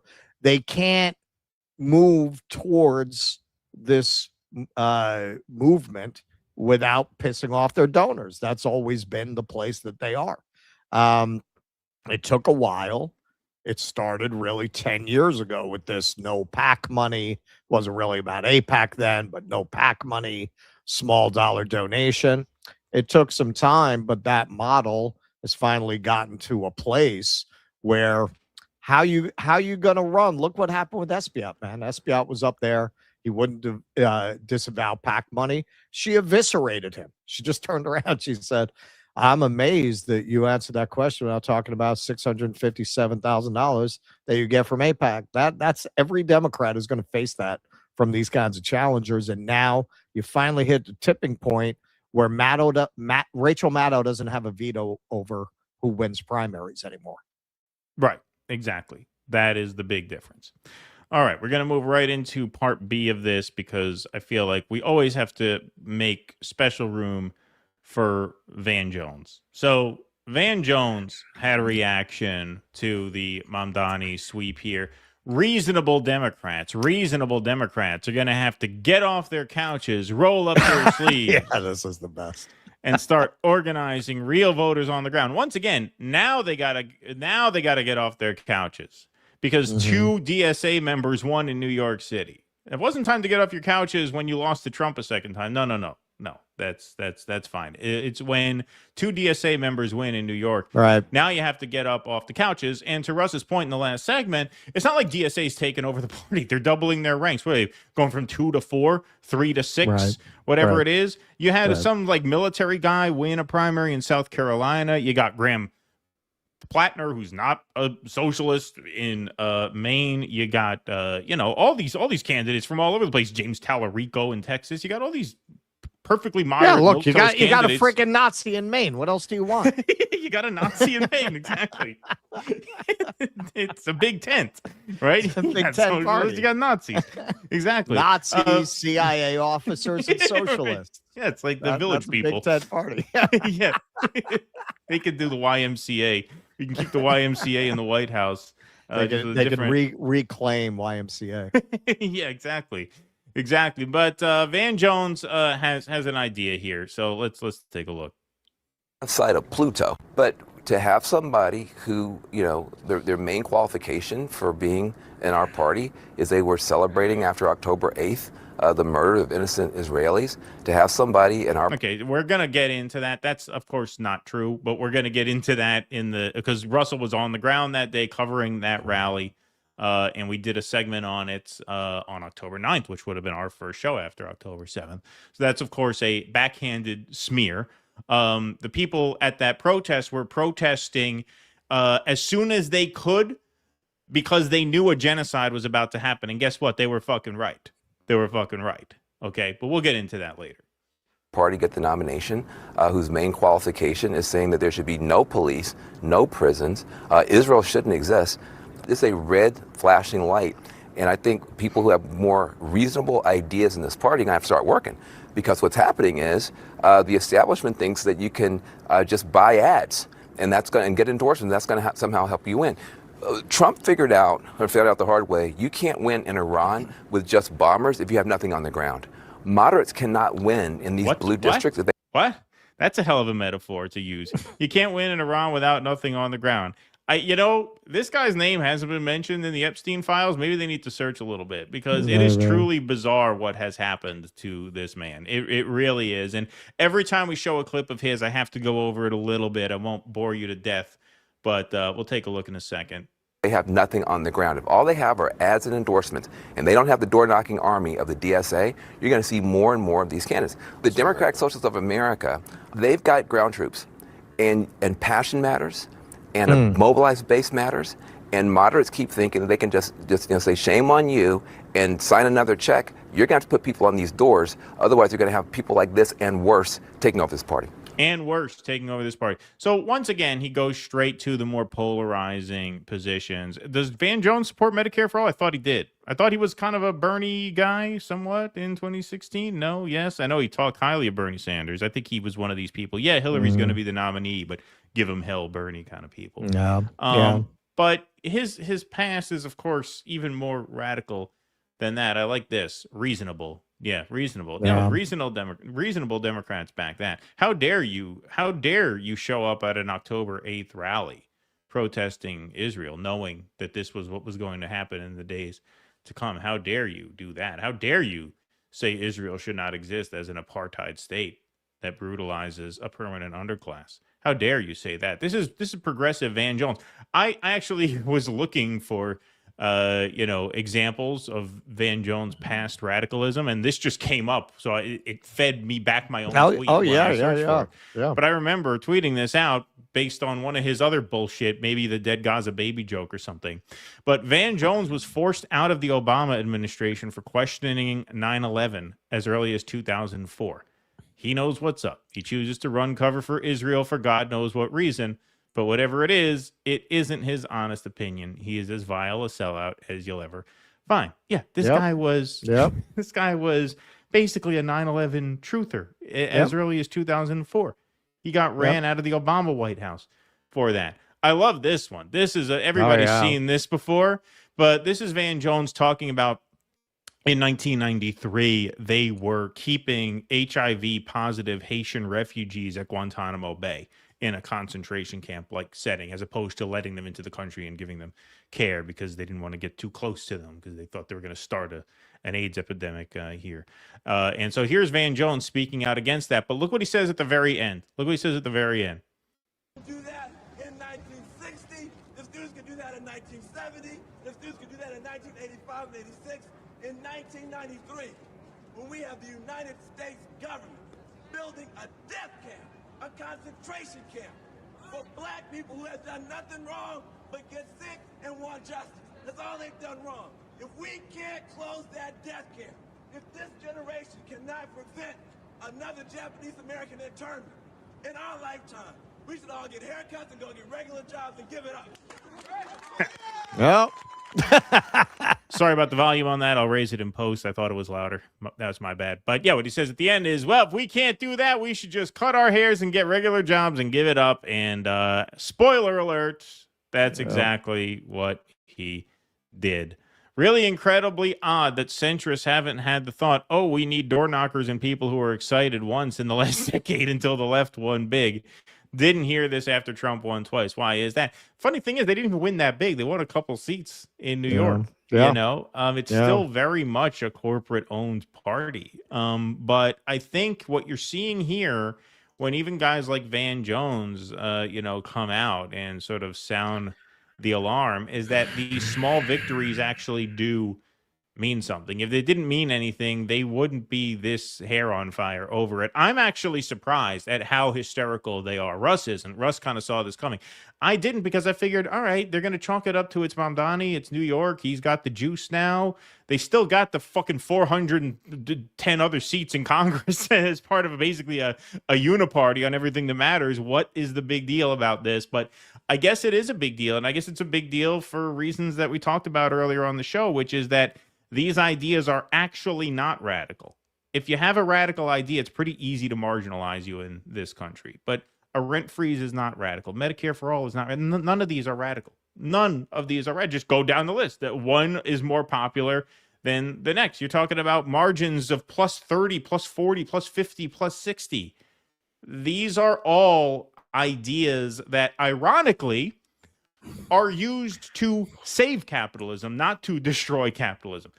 They are used to preserve capitalism by showing some prudence, some judgment about, hey, if we push it too far, it's going to cause too much social instability and the system is going to collapse. Now, this is where, Hedges' analysis, I think, really becomes very useful, because you have two wings of elites right now with two different MOs that ultimately lead to the same essential dynamic of haves and have-nots. But you have the oligarchs, the toll booth capitalists, who thrive on instability, because the more unstable things are, the more desperate everyone is, the more they could just suck money directly out of them. But then you have the corporatists, which more resembles the Democratic Party, which relies on a certain stability so that relationships can be had, deals can be made, and the funnel of money goes one way to the top, but it relies on a certain stability. This is a stability that, oddly enough, the Mamdanis are trying to give you, and you're fighting them over it. I understand why Trump and Elon are fighting them over it. They're the oligarchs. They want instability. They want to set up toll booths everywhere. But if you're a Democrat, this is actually quite good for you. This is actually quite good for you. You should take the win. You should take the win, because the alternative is another wing of the oligarchy that's going to eat your lunch, just like they did in 2024. Yeah, for the GOP, it's easier when they see a populist movement in their midst for them to harness that energy, because the people who write their checks don't mind racism and divisive culture war fanaticism. Doesn't cost them any money, and you can just feed that with that group, and it can take you pretty far. Yeah. And you don't actually have to deliver anything financially. Yeah, because they're also not as afraid.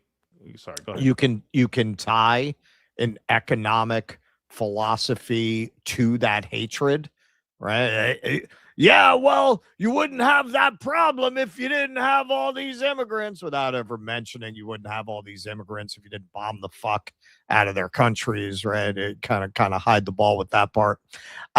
With the constituency of the Democrats, they rode the identity politics thing to the end of the track. They rode, and the end of the track looked like Jazz Jennings. And in the end, that is just not something you can govern with. So you got to offer some economic policies. And the base of that party, the blame immigrants appeal and the bootstrap shit is antithetical to the kind of people who are attracted to that party ideologically. You just can't go that way. So what are you going to do? You're going to do what the ginger Daywalker there did, who's running for Senate. Yeah, no, we delivered on everything. Just lay out a lot of buzzwords and stuff. We believe that we have to fight for people. They can't offer anything. Van Jones, the sloppiest whore in Tijuana, he is the end result of a process that really started in the Cold War, of cultivating a cadre of fake liberals to discredit communism. That was where that started. They never stopped. The kind of smug elite corporate media that gatekeeps and rules any idea to the left of Francisco Franco as out of bounds, that is an intelligence op. Matt Taibbi, before he became the broken shell of a man he is today, used to talk about this, how there were all these plants in the corporate media who everyone knew were CIA, that it was just an open thing within the media ecosystem. Oh, yeah, this one's an agent, this one's an agent, this one's an agent. And they are controlling the discourse today, just like they did when they were dealing with the real communists and the real Soviets in 1955. They never stopped doing it. When you see Van Jones going up there with his lipstick still smeared from the dick he sucked in the alley right before he went into the studio, he is a modern incarnation of these groups they used to put together. Literally, the CIA would put together groups from NYU and different academic institutions to go debate communists and basically to do what McCarthy was doing with working class, non-college educated people, with the upper class people. And what you have today is basically that split, that tactic has continued. We call it the Republican and the Democratic Party. The Republicans make an argument against any kind of economic populism from the right, and the Democrats make it from the so-called left. But in the end, they're both working under the auspices of the deep state to keep workers divided and confused. That's the upshot of all of this.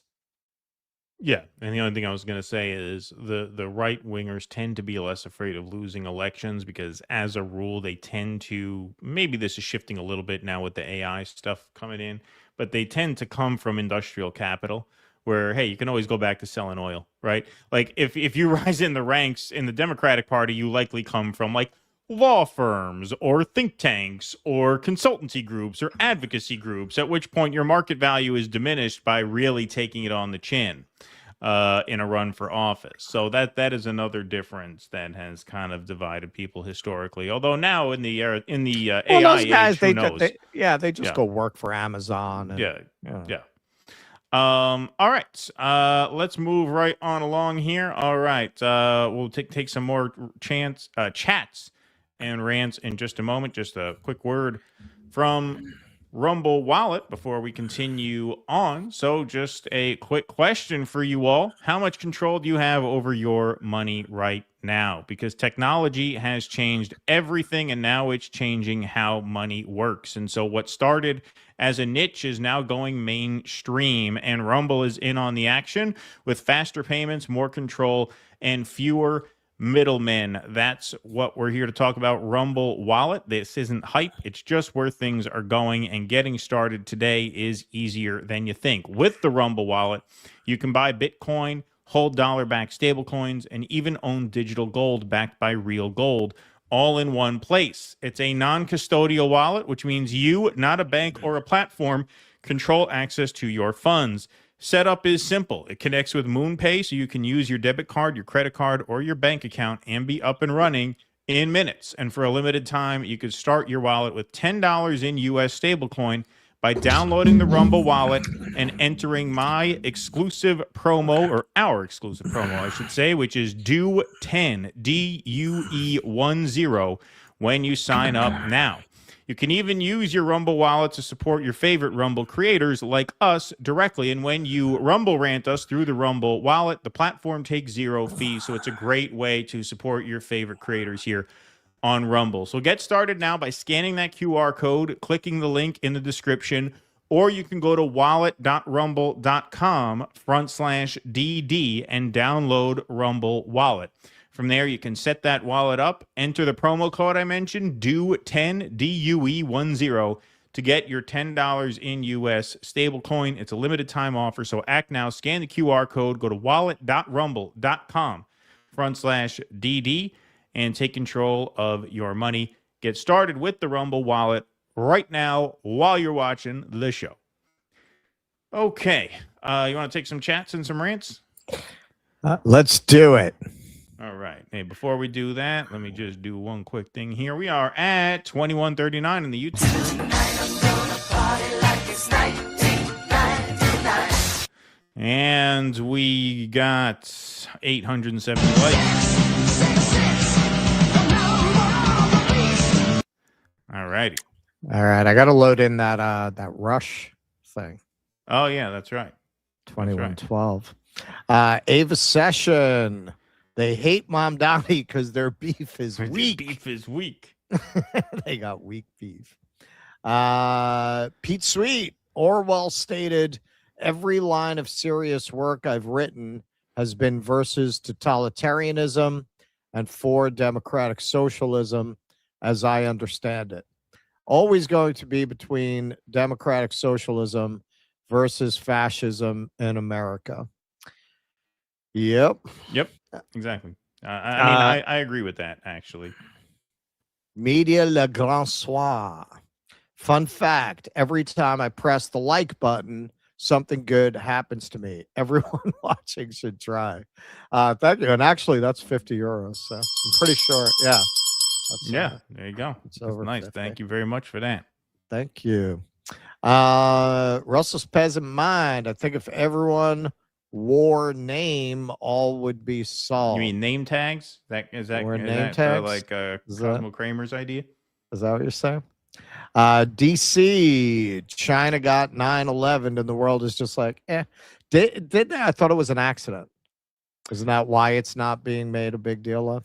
That's one reason, is that it was an accident. The other reason is that when a plane flies into a building in China, you know what doesn't happen? The building doesn't fall down. And the building next to it that was not hit by a plane doesn't fall down either. So that's what made it less of a news story, I think. I see. And they didn't have any dancing Israelis, right? Yes, and there aren't dancing Israelis across the river causing a scene. Yeah, exactly. Those things just make it less spicy a news story, you know? That was one of the nice things about China. No Israelis. Not a one. Never ran into a single Israeli in China. Vito P. Restoration, not gentrification. Uhuru. Uhuru. Thank you, Vito. Appreciate that, Vito. Thank you so much. When are you going to call in, Vito? I haven't talked to you in a while. Yeah, what's up, man? Yeah. He's still upset about the pizza. Upset about that pizza video. I'm actually using those cups you gave us from Emos. I had them as display pieces, but now they're actually practical pieces. I actually drink. Really? I drink out of them now. Yeah. When are you coming down, man? I've been gradually getting rid of my gifts. It's like a corner of my office with all the gifts, and it's gradually been emptying out. And yours, I know are going to be there for like a year. Well, it just occurred to me as I said that one of those cups was probably meant for you. I kept both of them. I kept both of them, Andrew. All right, well, greedy prick. I'll have to give you one when I see you. Just some of the. Yeah, when's that going to be? Keaton always says he's coming next week. Yeah. Comrade I'm gonna try and Cranky. make it for Derek Brose's thing in July. He's got an event. Oh yeah. I'm gonna try to go to that. Yeah. I'll believe it when I see it. Yeah. Comrade Cranky. 15% chance. I'll be. Yeah, that's about right. Yeah. I'll be drinking alone on July 4th. Freedom 250. I drink alone with nobody else. That Freedom 250 Festival's getting some funny press. We might have to do a midweek segment on that. I should really go down there for that. That would be some great footage. Super sticker. Thank you, Race Car. I guess it's on the 4th of July itself. I'm assuming. Well, it's the whole week. It's going on now.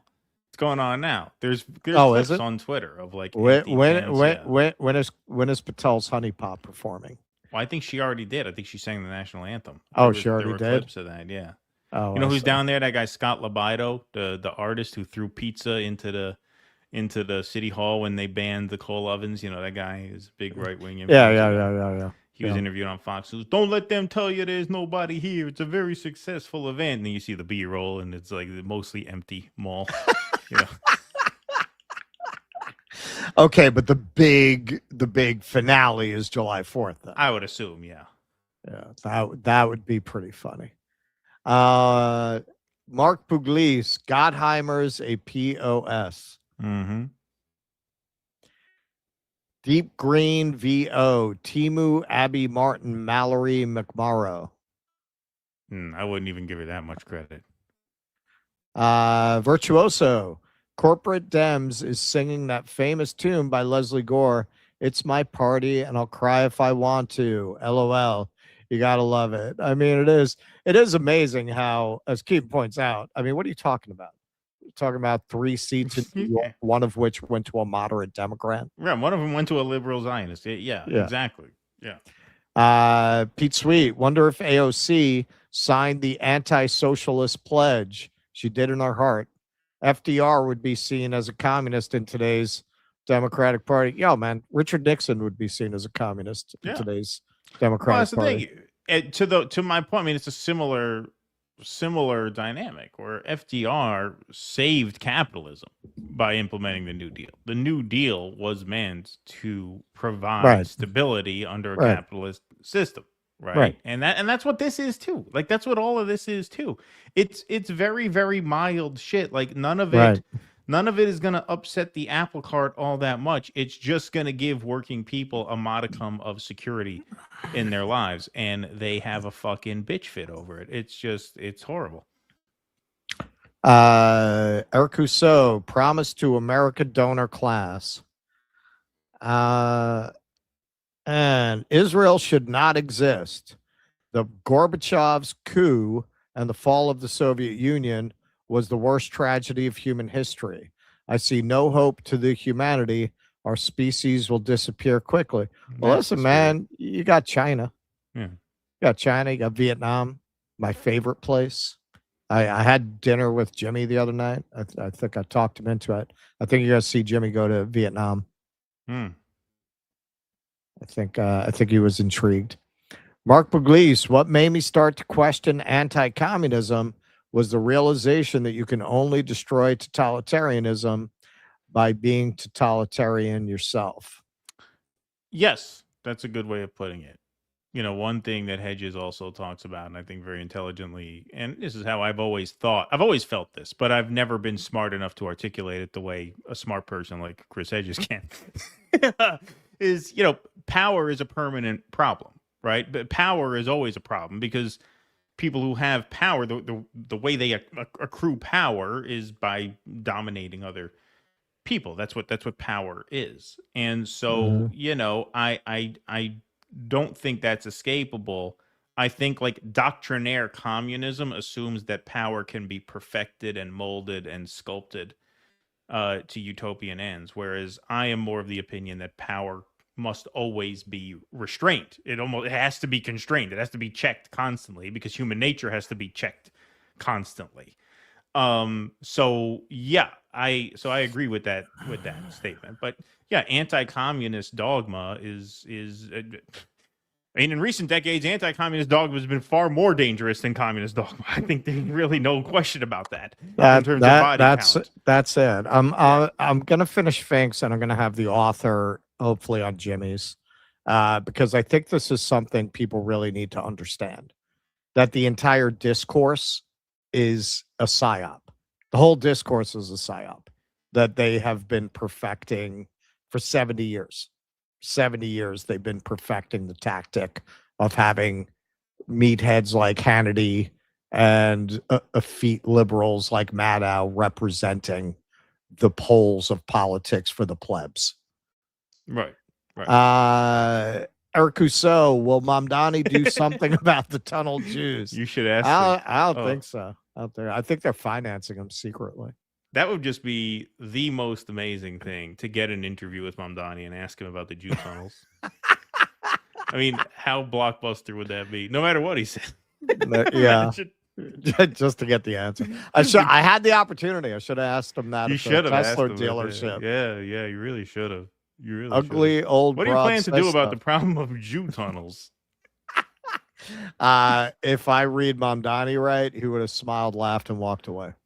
Yeah. Ugly Old Broad says stuff. Boomercrats are older, young boomers. Me, watch you. So you're not a boomercratic sloppulist. You're just a boomer. I mean, look, it's a certain type. Obviously, we have older people who watch us. David Santucci, I wonder how many of these boomers' parents were in the labor movement in the 30s.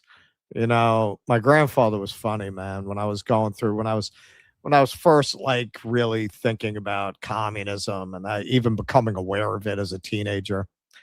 I said to my grandfather, this isn't really freedom. It's freedom to starve. And he said to me, he was such an old Jew. He goes, you sound just like them in the 30s. They would wear the hats with the beards.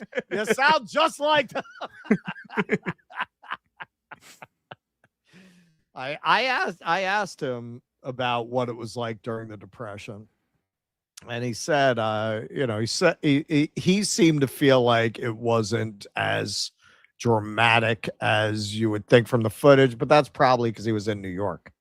You know what I mean? Like he wasn't out in the Midwest seeing the farms collapse. He said, it was the same, but it was more unemployment. It was more people who needed a job. Vianticus Prime, we got to get up off the couches and knock on doors so we can lie to people's faces rather than the TV. Yeah, right. Yeah, exactly. Retail politics, my friend. Retail politics. All right. We want to move along? Yeah, let's go ahead. Let's move along. All right. Big news out of Lebanon. Peace breaks out. Peace reigns. From DropSite. U.S. brokers Israel-Lebanon framework that keeps Israeli troops in the south. Secretary of State Marco Rubio announced a framework agreement between Israel and Lebanon at the State Department on Friday, signed by the two countries' ambassadors and billed as a first step toward ending months of war. Hezbollah, which holds the weapons at the center of the conflict, was not party to the deal. Key points: Israeli forces will remain in their security zone in southern Lebanon. Netanyahu called this a major achievement and tied any withdrawal to Hezbollah's full disarmament. So we know how that goes, right? We know how that goes. You think the Israelis have any intention of ever leaving? They're always just going to say Hezbollah's not disarmed. The deal creates two pilot zones where the Lebanese army would take exclusive control as Israeli troops redeploy, one south of the Litani River, one north. A full ceasefire is conditioned on Hezbollah halting fire and pulling off fighters from south of the Litani, terms the group has not agreed to. Israel's ambassador declared Iran is out, Hezbollah is out. Hezbollah rejected the agreement. Member of Parliament Hassan Fadlallah warned Lebanese authorities could not enforce it unless they go with American support to civil war, and called it an attempt to derail the separate U.S.-Iran talks. More than 4,000 people in Lebanon have been killed in Israeli strikes since March. Israel continued striking the south this week, even as the deal was finalized. Okay, so here's Satan. He had a big press conference laying out what had been agreed to with a big map and everything. These fast-talking motherfuckers. I hate it. Hate doing Israelis. I hate overdubbing the Israelis. Following direct negotiations, let me turn it down. It's always a whole thing. This is why the AI things don't translate from Hebrew, because it's too fast. We haven't developed. We need more data centers. No, I'm going to show you guys the one I did the dub from. Wow. Yeah, I'm very impressed with that. Yeah, there's a data I should have done that with noise. I should have done that with all the clips, actually.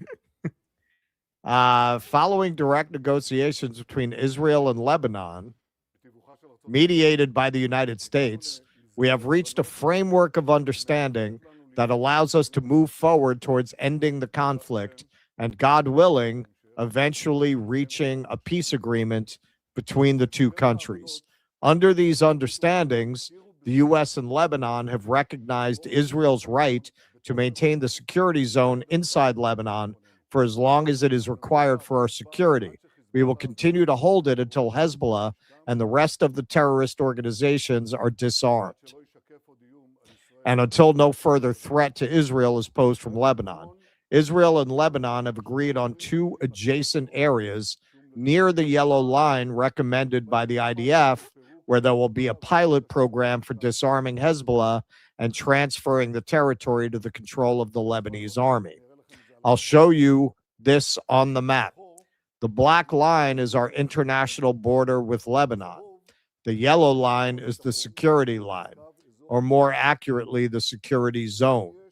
Here is a small addition we made in recent weeks. Where are the pilot areas we are discussing? The first is here, completely outside the security zone. The second is an area beyond our original security zone, which the IDF says is not operationally essential and from which we will withdraw. These are the 2 pilot areas. This means Israel remains in the yellow security zone that protects us. This is a tremendous achievement.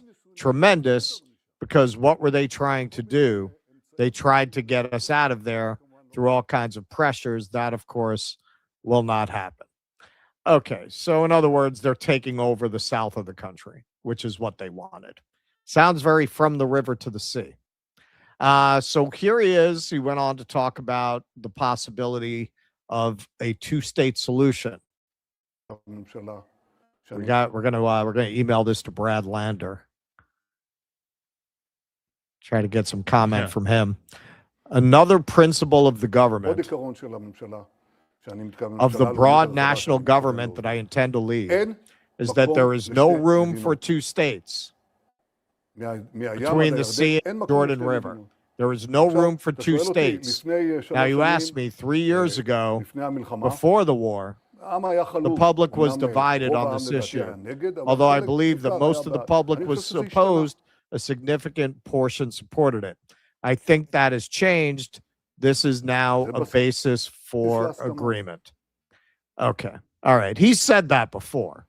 I mean, he's made. I don't know what these people like Brad Lander are talking about. It's very clear that the leadership of Israel has no interest in a 2-state solution, and any illusion that Netanyahu does not represent the Israeli public, any polling of Israeli public opinion on what was done in Gaza should quickly disabuse you of that notion. What was it, like 83% approved? Yeah, something like that. All right. So this, I got to say, man, I used a free application. They've got their watermark on it. Fair enough. Of AI. It's pretty impressive, man. Like, they dubbed his voice and his vocal mannerisms into the English. It's pretty impressive. Principle of the government that I intend, the broad national government that I intend to lead. There is no room for 2 states. From the river to the sea, there is no room for 2 states. Now, you're asking me about 3 years ago because it's a political graveyard. So you know what I say? I'll answer you in Yiddish. You know what I'll answer you? Who cares? I'm doing this whether it's a graveyard or not. I'm doing this because it's necessary for the security and eternity of the state of Israel, to push back this terrible axis of terror from Iran that wants to destroy us. And if we need to go into Lebanon, we go into Lebanon. And if we need to act there with force, we do it. Okay. All right. So, in other words, I don't care about the damage to my political reputation. I'm going to attack where I need to attack. And that's it. And screw anybody who doesn't like it. So Max Blumenthal here. Sold out Lebanese authorities have given the green light to Israel to extend its invasion of the country's south, validating its ethnic cleansing of Shia citizens. Behind them is Rubio, a pet project of the Israel lobby, delivering a hammer blow to the MOU and shivving J.D. Vance. So what does he mean by that? Here's Harrison Berger fleshing that out a bit. The Times of Israel admitted that it was specifically the deconfliction mechanism that Vance announced regarding Lebanon that infuriated Israel. That's because Iran seeks to secure the complete territorial integrity of Lebanon. That is unacceptable for Israel, which wants to ethnically cleanse southern Lebanon and possibly even further north so it can steal the land for its Greater Israel project. In order to sabotage the deconfliction track outlined by J.D. Vance in Switzerland and continue that endless project to secure more Lebensraum, the Israelis have enlisted Israel loyalist Marco Rubio. So he included the article he's referencing. It was specifically, this is the Times of Israel, it was specifically the deconfliction mechanism that Vance announced regarding Lebanon that infuriated Israel, which has argued that Iran should have no say on what happens in the country. But either because of Iran's significant leverage in the Strait of Hormuz, or because Washington believes that Iran is needed to rein in Hezbollah, the U.S. first agreed to Tehran's demands that the Memorandum of Understanding inked last week include a ceasefire in Lebanon, and then agreed to allow Iran to be part of the deconfliction mechanism that was established to ensure the ceasefire. The U.S. has sought to blunt criticism by announcing the reestablishment of a separate Lebanon deconfliction mechanism in which Israeli and Lebanese military officials sit together with CENTCOM to respond in real time to potential threats to the ceasefire. It's unclear, though, whether this mechanism outlined by Marco Rubio's State Department or the one laid out by Vance in Switzerland is actually active, as U.S. President Donald Trump has oscillated between the two top aides to create a policy that sometimes appears contradictory. All right, so you got that. J.D. Vance basically wanted Israel out of there and wanted to work out an agreement where Iran would be part of any authority that would maintain the peace there. And Marco Rubio seems to have gone behind his back and made a separate peace with Lebanon that is sure to infuriate Iran by keeping Israeli troops there. Trita Parsi, the U.S.-Iran MOU and the Israeli-Lebanese agreements are incompatible as I see them. If both are pursued, neither will be achieved. It appears the administration is working against itself, and Trump appears too disinterested in the details to recognize this. Either that or he's too dumb to realize that what is happening here is that Israel is trying to trigger a civil war while at the same time neutralizing the MOU. In fact, they said as much right on Israeli TV. So this is channel 13. It seems we're leading the state of Lebanon towards civil war. Maybe it's not so bad for us. Let the Lebanese government fight Hezbollah. That's been the goal from the start. I'm not sure right now in the current situation that it has the power to do it. So today, 2 more signals, let's say another strike on infrastructure bridges over the Litani River. Okay, so they're saying it straight up. Yeah, they want a civil war. That's part of the plan. That's inherent. And they're getting it. Footage from protests held across several areas of Beirut last night against the new Lebanon-Israeli framework agreement. In some areas, the Lebanese army ultimately used force to disperse the demonstrators.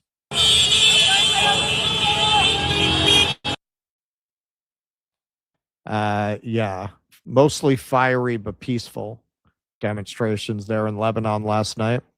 And hey, this is the makings of a civil war.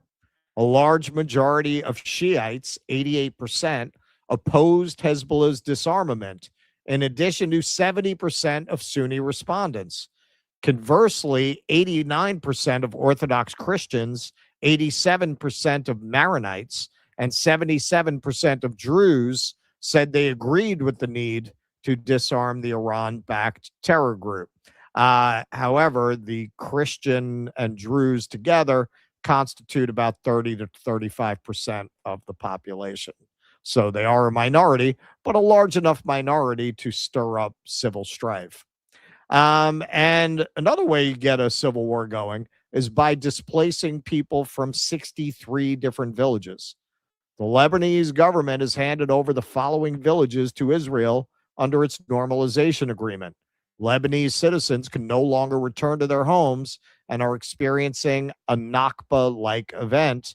And you can see here, it's from Mint Press News. I counted it up. It's 63 villages that they listed here where these people now can't come back.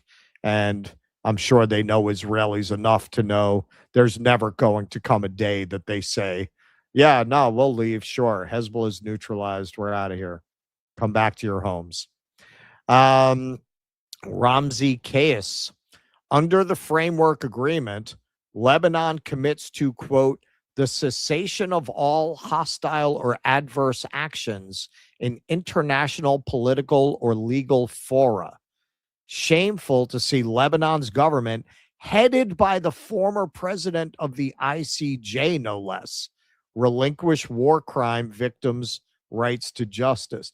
This is the article, Article 13, that's getting the most attention, particularly because the head of the government oversaw the case against Israel at the ICJ, brought by South Africa. So again, from DropSite, Human Rights Watch's Lebanon researcher points out that the new Israel-Lebanon framework requires Lebanon to forego pursuing all legal claims and diplomatic actions against Israel in international political and legal forums. That waiver would foreclose accountability for a war in which Human Rights Watch and Amnesty International have documented extensive apparent war crimes by Israeli forces, including the demolition of more than 10,000 civilian structures in the south between October 2024 and January 2025, much of it carried out with explosives and bulldozers after the ceasefire and outside active combat, which Amnesty says must be investigated as a war crime. Attacks on medics and hospitals, including strikes that killed paramedics in Beirut and the south. Lebanon's Islamic Health Association says Israeli forces killed 155 paramedics and destroyed 43 emergency centers during the war. Well, clearly they were Hamas. The killing of journalists, including the October 2023 strike that killed Reuters photojournalist Issam Abdallah, which a UN expert found appeared to be a war crime. Indiscriminate attacks on civilians between September and November 2024, including unlawful strikes on residential buildings that killed children, per Human Rights Watch and Amnesty. The widespread and unlawful use of white phosphorus in populated areas, documented by Human Rights Watch. Repeated attacks harming UN peacekeepers in apparent violation of the laws of war. In the 2026 war that began March 2nd, more than 4,200 people have been killed in Israeli strikes, the majority of them civilians, with over 1 million displaced, homes and infrastructure systematically destroyed. That followed the earlier 2023-2024 war, after whose November 2024 ceasefire, Israel killed more than 380 additional people, including at least 127 civilians, 57 of them in the first 60 days while trying to return home, per the UN. Between October 2023 and the November 2024 ceasefire, Israeli strikes killed more than 3,961 people in Lebanon, including 248 children, 736 women, and 222 health and rescue workers, according to Lebanon's health ministry. So this is Craig Mokaber pointing out this agreement is illegal. News flash for the U.S.-Israel axis. Article 47 of the Fourth Geneva Convention explicitly states the protected persons in occupied territories cannot be deprived of the benefits of the convention, quote, by any agreement concluded between the authorities of the occupied territories and the occupying power. The rights and protections guaranteed under IHL cannot legally be signed away or contractually waived, not by Lebanese officials, not by the occupying Israeli regime, and not by its complicit U.S. ally. Point 13 is null and void as a matter of law. And the other provisions of this absurd surrender deal will eventually follow it into the trash bin of history. Obviously, they would have to have that provision or it would be meaningless. That would be like having to honor a provision that was agreed upon by occupied Poland.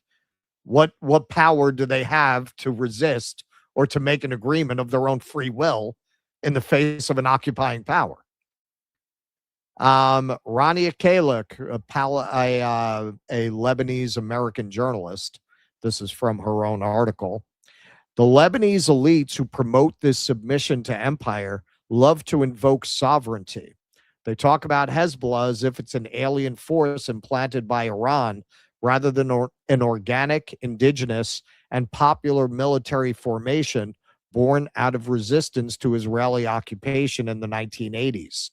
For these elites, any resistance to Israel is a violation of Lebanon's sovereignty, while taking orders from Washington and Tel Aviv against Lebanon's own interests is considered normal, independent, even virtuous. Up is down, right is left. And that's from a longer piece on our Substack, if you want to check that out. And finally, from the Islamic Republic of Iran Broadcasting, Rubio, we are pleased to announce the agreement between Lebanon and Israel.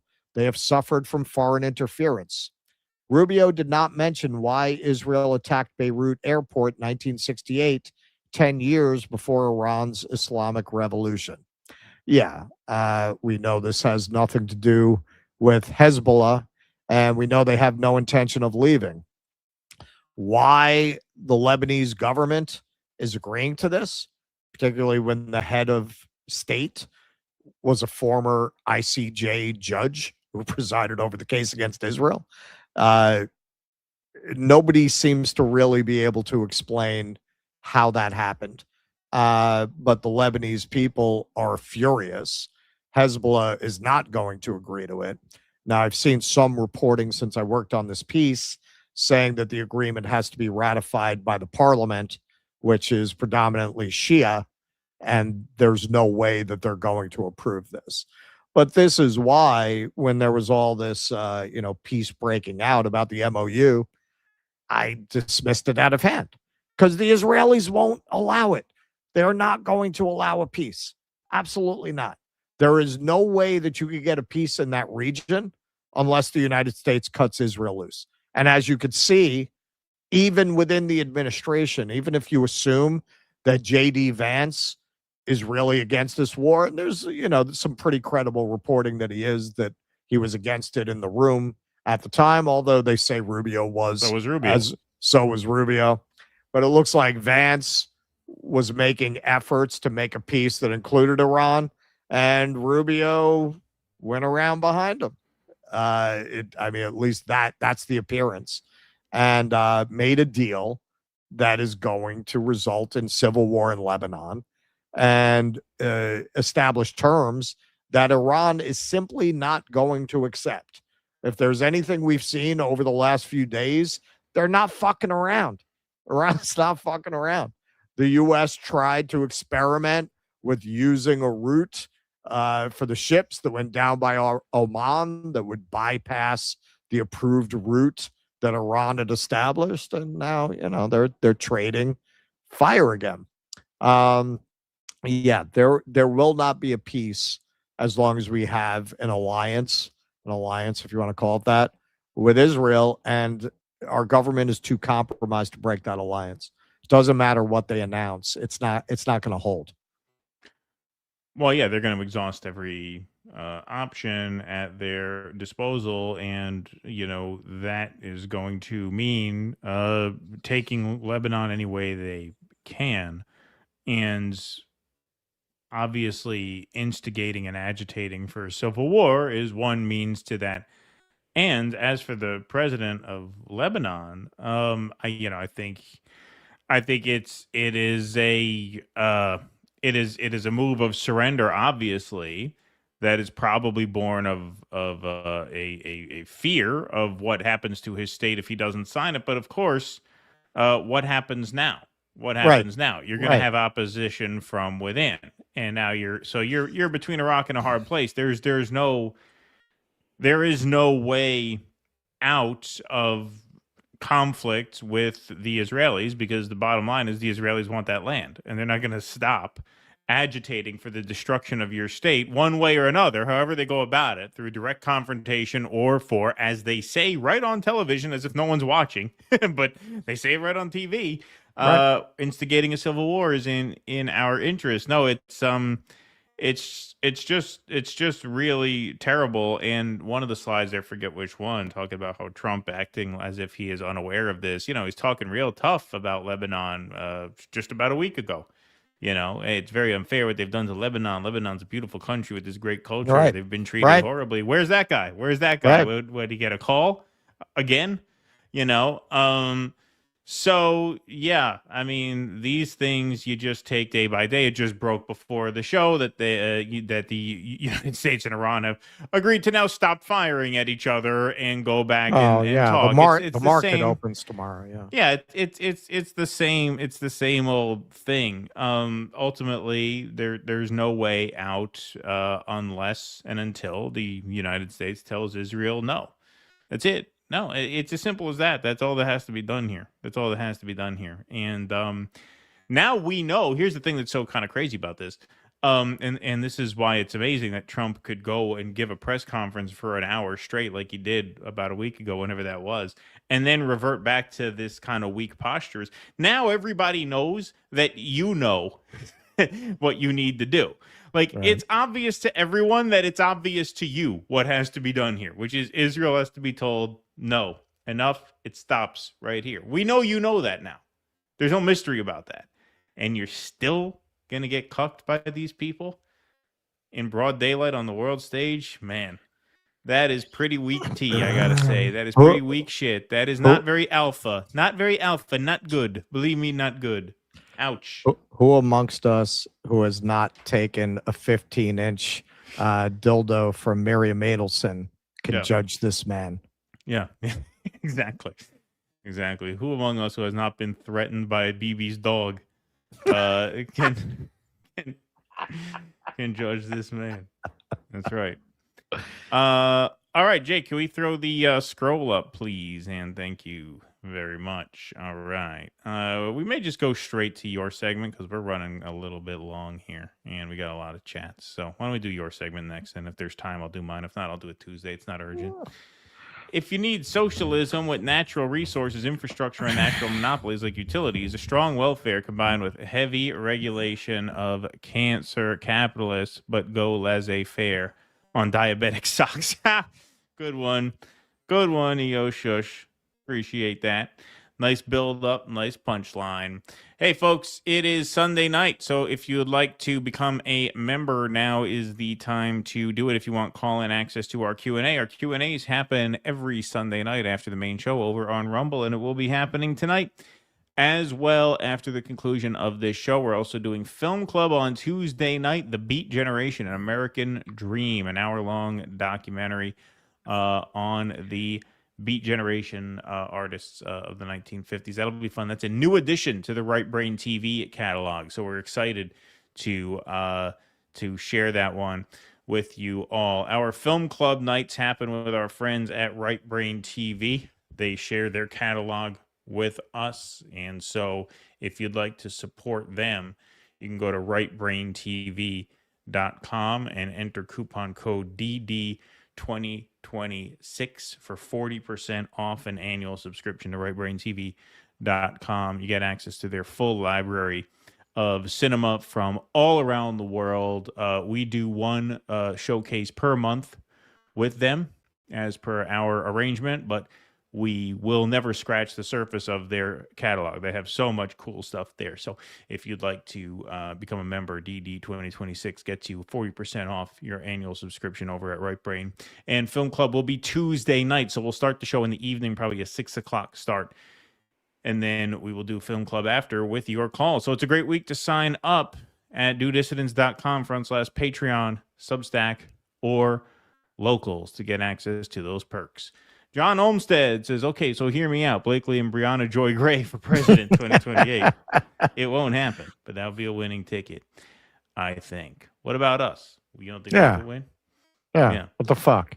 Are you trying to insult us? Yeah. Capitalists are like cancer. Capitalism requires so much money, energy, and life to maintain itself. They end up killing the host. Thank you, EO Shush. The problem with Western politics, says Media Le Grand Soir, I like that, is that the qualities required to gain power are not the same as those that should be required to exercise it. Yes. That is very wise. Point. That is a very wise take. Murdog says, thanks to the $4.99, dead Gaza baby, dead Gaza baby, dead Gaza baby. Yes, Diddy, fuck this APAC a-hole. Why can't I make this a super chat? Well, you did, unless that's over on Rumble. It seems like you got it working. Vienticus, thank you. It was a really small plane that purposely flew into the building. Apparently, the CCP is losing their shit because it showed gaps in their air security. Is that right, Vienticus? Sasser, thanks for the $5. Both R's and D's hate their voters, but D's are extra gross because they posture as being for workers. Don't we all hate traitors way more than enemies? Well, I mean, that's why we have a show, my friend. Yep. That's what we spent many, many years talking about, for sure. Vienticus, one place reported that it was a woman that took a trading loss so huge that she was going to be millions in debt. Oh, you mean it was a suicide mission? Just a simple act of committing suicide? At least that's what the current theory is. All right. Interesting. Goo81 says, according to Lebanese constitution, the parliament has to approve of agreements. According to constitution, Nabi Berri parliament speaker, who has a Shia majority in parliament, are going to reject it. Yeah, that's what Russ reported in the segment. And will vote that way. It will vote that they prefer Iranian MOU to be negotiated. Yeah, I mean that seems to be at least a more dignified way to go on their part. Yeah, I don't know if and it's then going the to work out Israelis are better. going to refuse to Right, leave. because then they're going to refuse to leave. Exactly. So it's look, it's an impossible situation. It's an impossible situation. Trump was right when he said it's very unfair what's happening to Lebanon. It is very unfair what's happening to Lebanon because they are caught between a rock and a hard place. If they sign this, they're going to have a civil war, and if they don't sign this, they're going to be in constant conflict with Israel. And so, yeah, it is very unfair. He's right about that. It's a shame he's not in a position to, do anything about it. Shame he's not like the president or something. Yeah. Let's he's see. not, though. Yeah, that's true. By the way, Lebanese USA ambassador who signed lives in Florida, does not live in Lebanon, was literally appointed by the U.S. in her position. Yeah, it's funny. She looks kind of Western to me. And it was funny when I saw that picture. I was like, something's weird about that. Vienticus, some people are saying there's 200 million less than the official numbers in China. People are saying a lot of debts from the you-know-what in the arm. What do you mean 200 million less? You mean less people? You mean they're hiding 200 million bodies? That seems difficult to pull off. I thought it looked a little empty. Yeah, Russ thought it was a little not so That's what I proud. said. I came back. King can tell you. I said, it looks to me like 1.2 billion. I don't think I saw 1.4. Yeah, it looked to me like there were 200 million dead people somewhere. Goo81, maybe that's what they need those all those infrastructure projects for. They're going to grind them up. Grind them up, hide them. Yeah. Goo81, for those who think to lose hope regarding Israel, remember it was a painful process to end apartheid South Africa as the West was defending that government who had nuclear weapons and occupied neighbors. It's funny you mentioned that, Goo. I almost considered doing this, but it was too short to really make a segment out of. But I don't know if you saw Laura Ingraham was like, hey, if these new democratic socialists have their way, what happened to South Africa is going to happen to Israel. They're just going to boycott it and starve it. She literally said that. Are you serious? Yeah. She literally said that. Wow. Hobbesian view, Keaton. The Chinese, the Vietnamese aren't corrupt. A utopian ethic is possible. Utopian. I mean, yeah. Even if they're not corrupt, there are still problems that arise from power and power dynamics and power imbalances. I mean, Russ will talk about that when he does his China thing.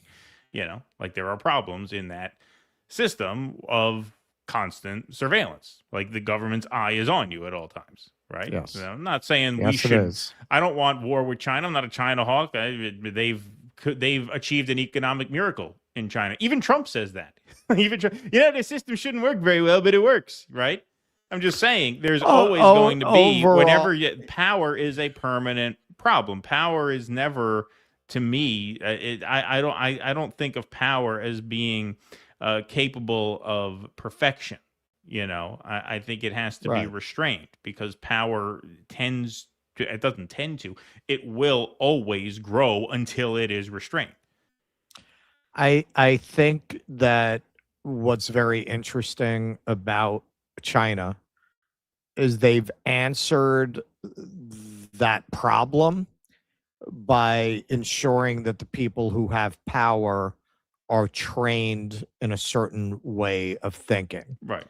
And it works up to a certain point, but there are corollaries to that Westerners generally would not be comfortable with. Right. Yeah, you have to. What they've done is to take a Confucian view of government and incorporate elements of communism into it. It's better understood as a Confucian system in many ways than a communist system. The idea that you have an elite that is trained in virtue and wisdom. That's how the Confucians would have phrased it. Right. In this case, it's communism. Right. But those are the people who should rule, and nobody else should.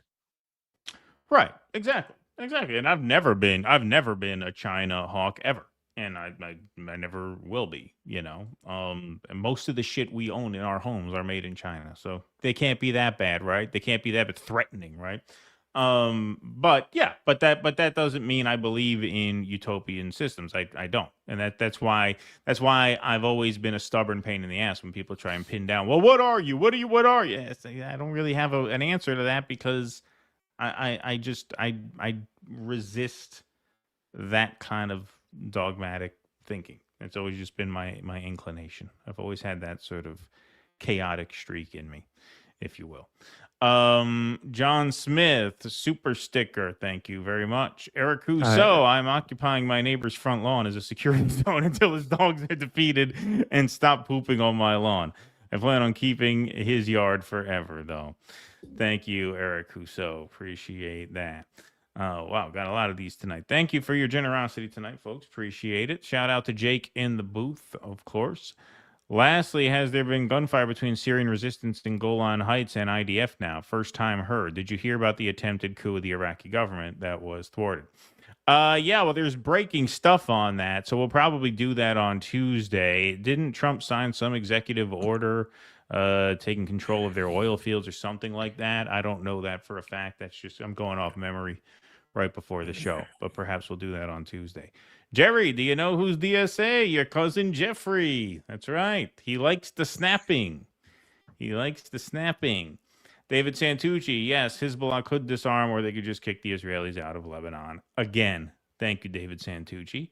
Mr. Fancy Pants says one of the reasons they hate the social Dems is because they're raising voters' expectations. Well, yes, exactly. Exactly, which puts pressure on them as the supposed left party to actually adopt some popular economic ideas. Unheard just put out a puff piece on Vance. Yeah, well, that doesn't surprise me. They're the dissident dialogues people, right? New York Times has also given him friendly coverage. Might give one pause. Oh, no, of course. Well, we're on pause. Yeah, we're on pause. Vance is a non-starter, and I knew there was going to be an effort to sanitize his role in all of this. Russell's Peasant Mind. What if Mexico maintained a security zone north of the Rio Grande or Canada south of the 49th parallel? Of course. Guarantees conflict, no doubt. The Gray Zone live stream is just 3 hours of Max getting irritated over news headlines. I love it. Thank you, French Laundry. Steve Polychronopoulos. Sorry, late again. Goy Slop is Zog Chow is in. I mean, that would be funny to name a pet Goy Slop. Goy Slop. If I ever get another cat, maybe I will name it Goy Slop. That'd be a good name for pet food. It would just be hilarious to bring it to the vet. What's his name? Goyslop.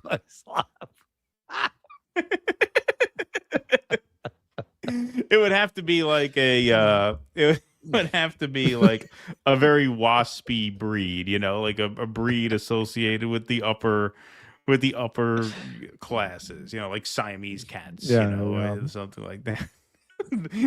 Goyslop.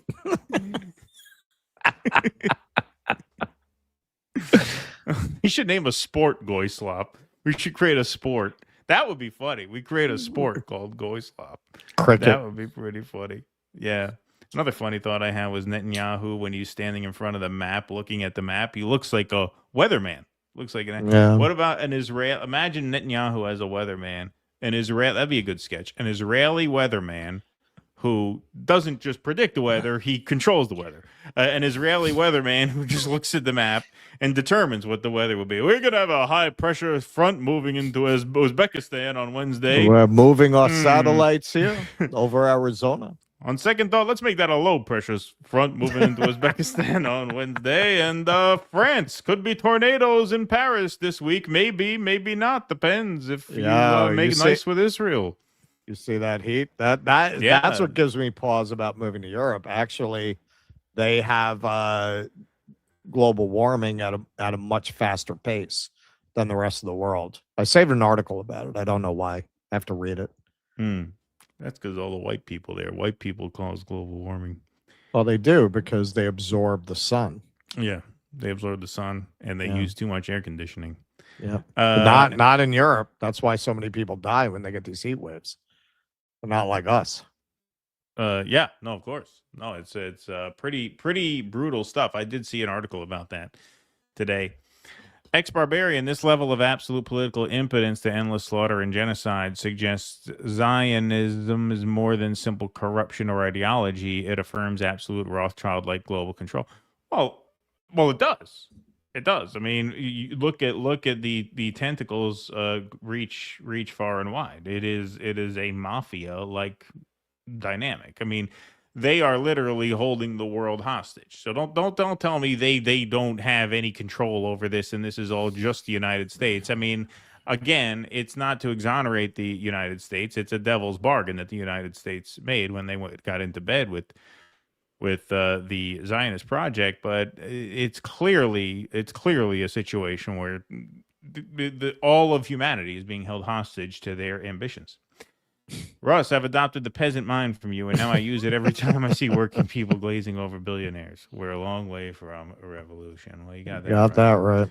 President and PM of Lebanon will just say, screw you, Lebanon. We are going to our mansions in Europe and Miami like Ukrainian elites. Thank you, Goo81.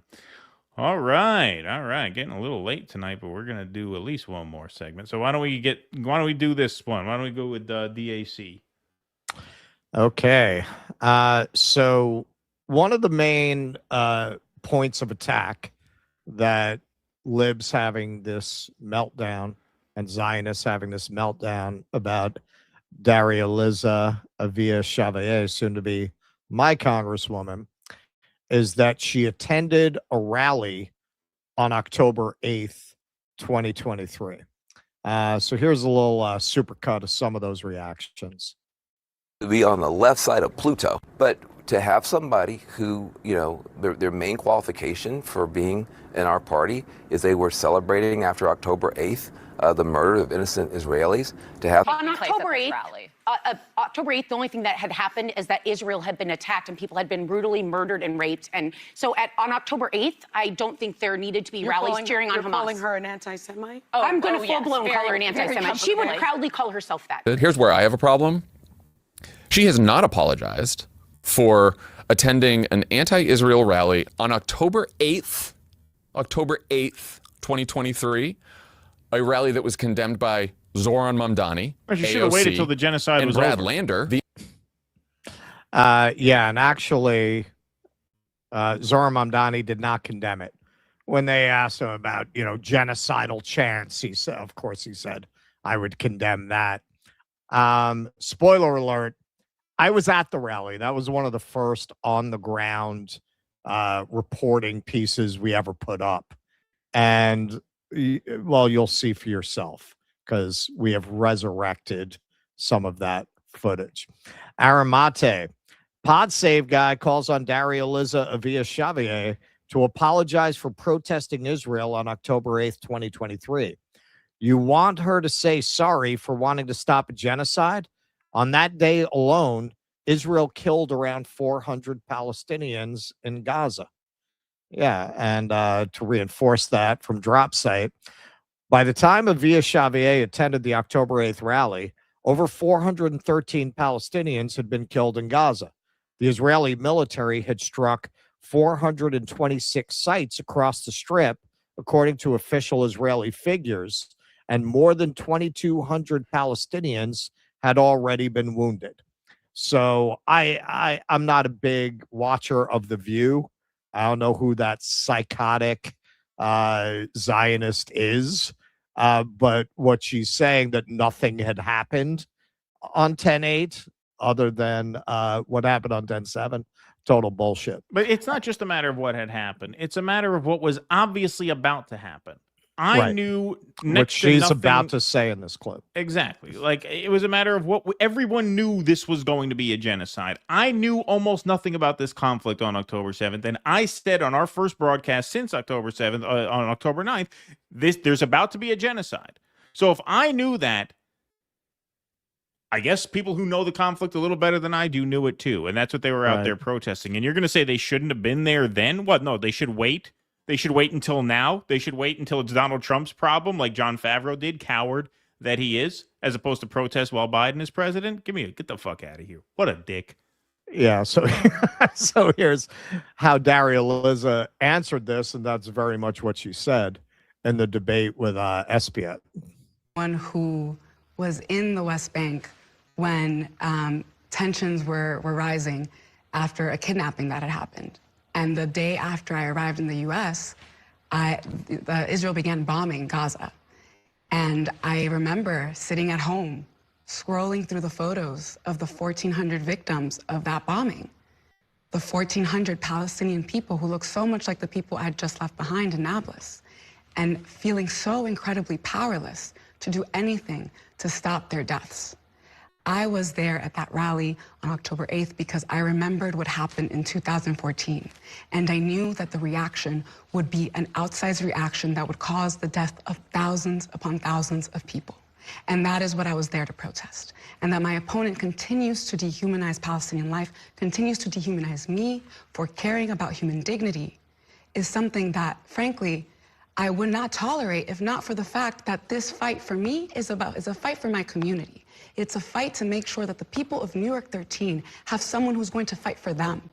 Because that is what the people of New York 13 deserve. Someone who sees them as people worth fighting for, not statistics, not problems to explain away, not someone who comes and explains the policies and then ignores the impact that it has on the people of New York 13. Yeah, so that's exactly what she laid out. She had been to the West Bank. She saw what Israel had done in the past. She clearly had that expertise going in, and she knew exactly what the Israelis were going to do. Now, aside from that, having been on the ground at that rally on October 8th, I can tell you that all of the genocidal rhetoric came from the Zionist counter-protesters, and I captured that on camera.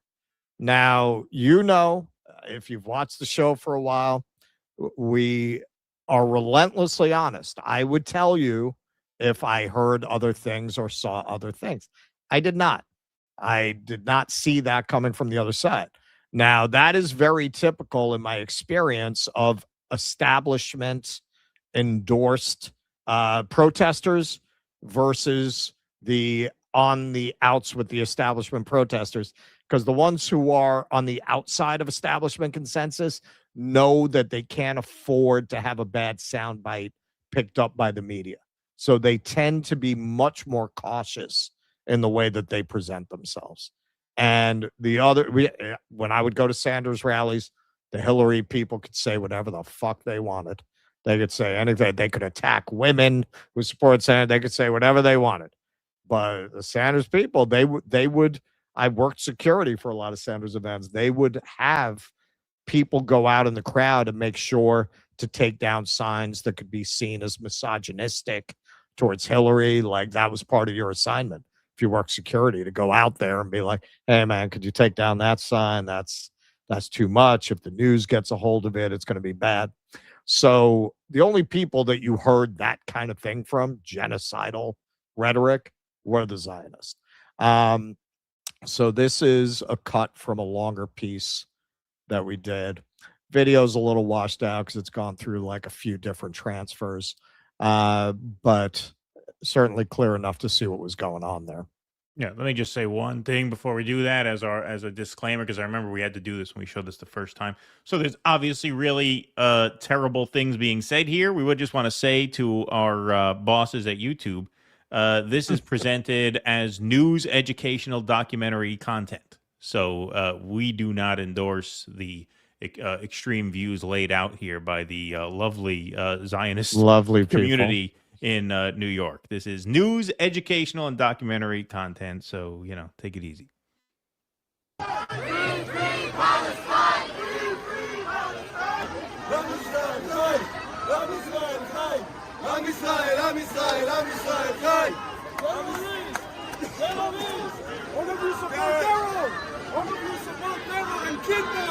And kill innocent people, animals, baby girls, kidnap some old women,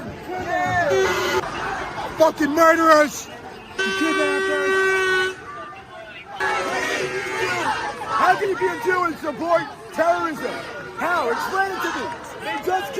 They just killed hundreds of Jews in the streets, and you're supporting that? My biggest dream is to send you one-way ticket to Gaza. One-way ticket to Gaza. If you take off your hijab, you are not going to survive there 1 second. Gaza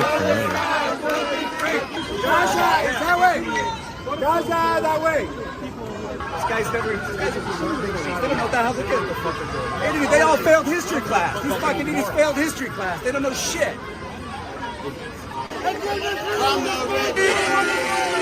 No, it won't. No, it won't stop on you, you motherfucker. It won't shoot. Laying down on you, I wish you go with your children, your kids in cages. Shame on you. I wish it was her. I wish. Oh, these two. What do you want? I wish it was you. But you won't.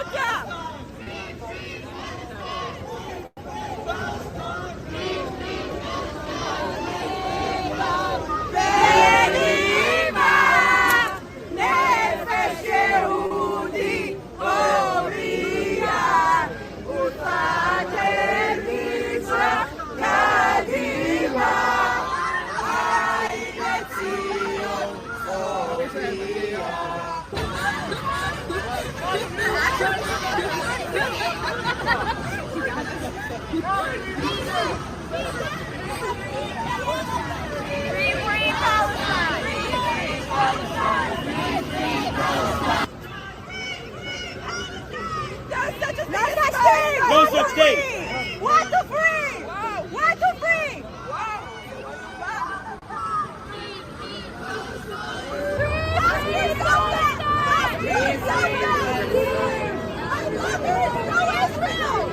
This is my home. This is my home. This is my home. Where is your home?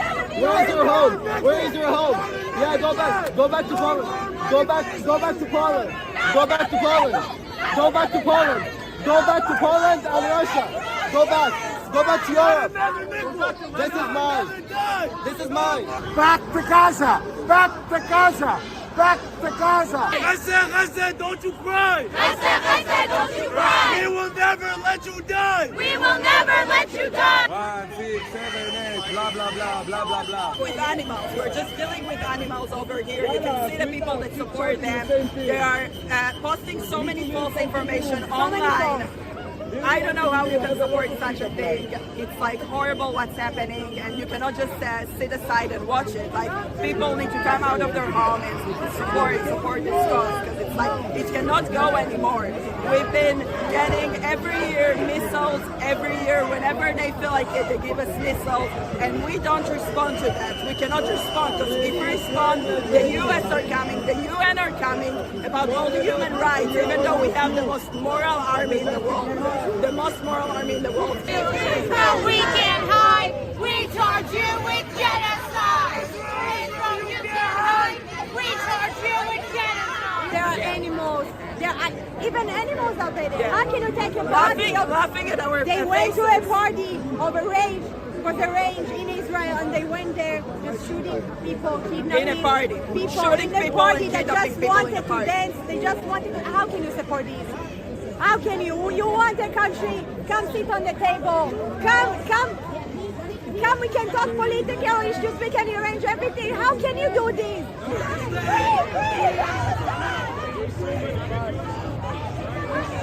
Literally, no Palestinian children are in prison. If there are the Palestinian children in prison, it's children of terrorists that went to do something to us. Israelis don't go and just like take Palestinian rules. We have rules. We've been in the army. We know. You see these pictures of children in cages like Nazis? This is the same like ISIS. This is the same like Al Qaeda. This is the same shit America did in 2021 in the 9/11. This is the same kind of people. If it doesn't stop now, it's coming here. It's coming. It's coming everywhere. here, and we're dealing with it. It's across the street. It's coming here. We are the light of the United States.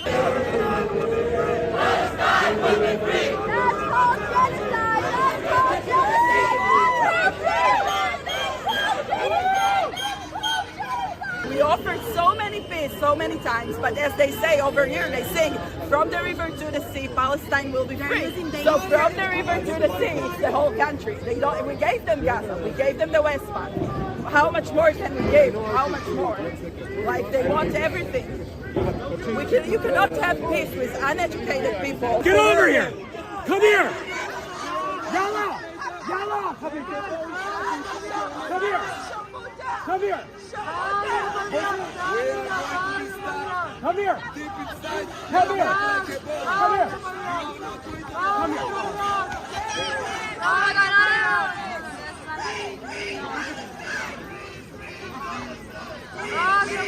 I got you. I got you. I got you. Fuck you, Palestine! Fuck you, Palestine! It's not even about Israel, it's about Jews. It's about the Jewish people. Zero Jewish people in all of the Middle East but Israel. My grandmother, she was born in Lebanon. Over there, even then, before it was like in the 1920, even then, so much hate against Jews. It's not about Israel, it's about Muslims just wanting everyone to be a Muslim. All right. So that is representative of both sides. I kept going back and forth and filming. And you saw. Who did you see threaten violence? Who did you see? Hey, I got. Did you see any of the protesters behaving that way, or did you only see Zionists behaving that way? I promise you, it's not selectively edited. If I had seen that on the other side, I'd report it. I did not. What you saw, and you even see the energy is better. They're laughing. They're easier to deal with. They're more relaxed. They're more calm. They're less hysterical, even though they're facing a genocidal situation. And certainly they know it. You had the actual Palestinians there at the front. They knew what Israel was going to do, certainly. And yet they had a much better energy than you could see when you go over to the Zionists, man. They're just psychotic. They're crazy. And the two IDF soldiers, the two women, the world's most moral army, I mean, that just shows you the brainwashing.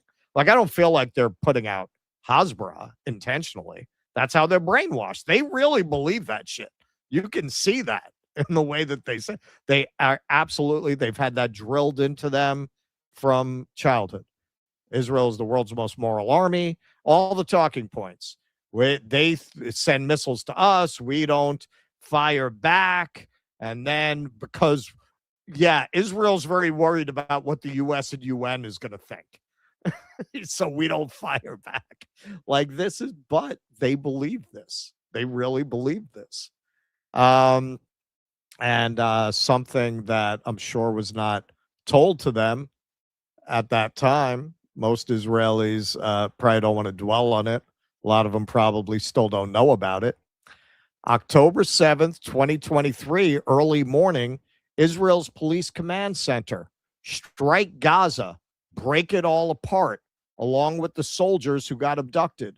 In the first hours of Operation Al-Aqsa Flood, while conversing with Israel's police chief, Kobi Shabtai, another senior officer calls to implement the Hannibal Directive and destroy Gaza along with the Israeli captives.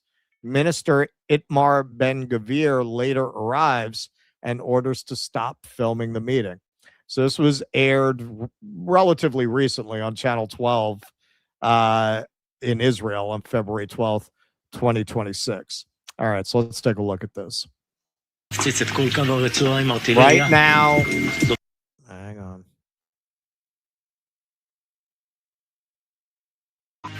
Right now, I would bomb the entire Gaza border with artillery, hit them with a blow so they'd have a real problem. It looks like they're on it. I wrote this to Amir. They're not even getting fighter. Fucking people, man.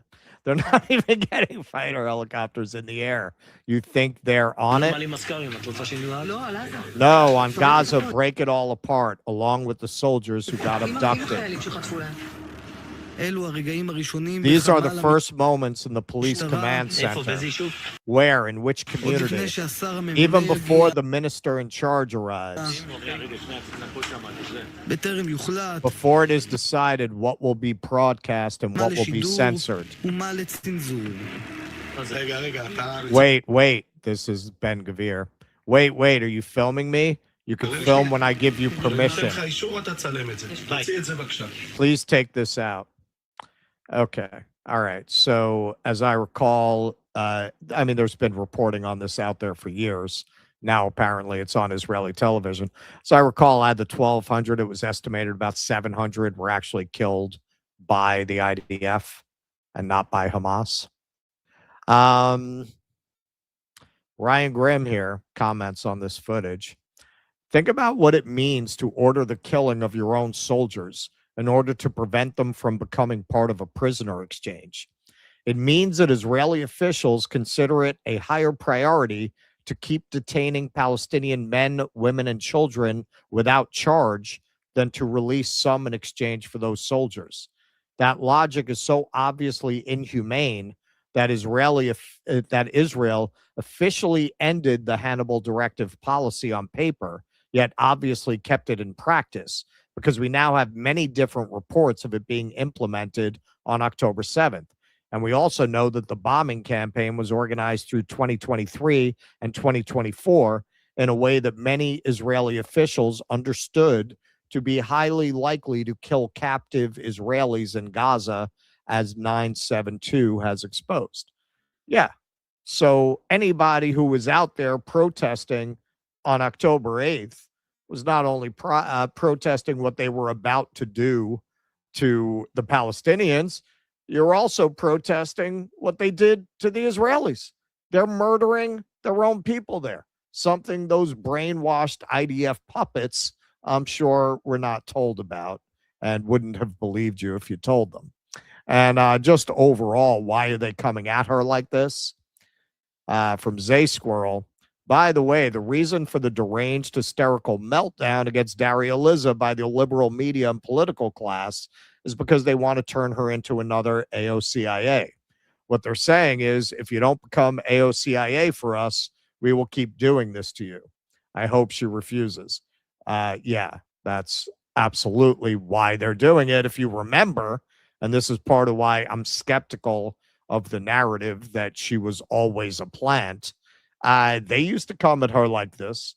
Do you remember Lucky Boy Anderson Cooper, Vanderbilt heir, interviewing her around the time she did the sit-in in Pelosi's office, shocked and horrified at the mere suggestion that people of his class be taxed more? Yeah, they used to come at her like that. You knew they broke her when Jen Psaki started going down on her. That's when you knew they got to her. When she started getting friendly interviews on Multiple Sclerosis Now, that's when you knew she was compromised. And yeah, that's definitely, and could it happen? Of course it could happen. Of course. Sure. I saw our friend Nick tweeted out, I think, probably validly, all of these people are going to wind up AOC. Yeah, I would say that's the way to bet, honestly. Well, they're all, but you can't proceed on what hasn't happened. You got to proceed on what is. You can't attack everybody who adopts your positions because you're worried they're going to compromise their principles. You know what's going to make them more likely to compromise their principles if nobody backs them up, if they don't get any support for those principles. So you support them, you take a chance, trust but verify. I think Nick's cynicism is well warranted, and he's probably right. I mean, Nick's a very canny observer of the political scene. He's usually proven to be right, very much like our friend Jimmy. But I feel like when you got somebody who's saying yes, you gotta have their back until they aren't saying yes, and then it's another story. But you got somebody who was at that rally and stands by being at that rally and explained very correctly why you would be at that rally and what that rally really represents. That leaders like that need to be supported by those of us who really want to stop a genocide. We need people like that in a position where they can grind the wheels of power to a halt. Is there a good chance you'll be betrayed by them once they're there? Whatever the fuck Pelosi threatens them with, I know where your parents live. Who knows what they do to these people? But what else? What other way do you have of bringing about that outcome? There's just nothing else immediately available to us other than to hope that some leaders will rise who will actually keep to their principles. Yeah, well, I think they're no doubt. They're certainly going to disappoint in some respects. It's funny that Daria Liza is one of, she may be singular in this respect as being against funding Ukraine. Yes. Most of these pro-Palestine progressives are, all in on the Ukraine war. Which I don't understand that. She seems to not be. So, props to her for that.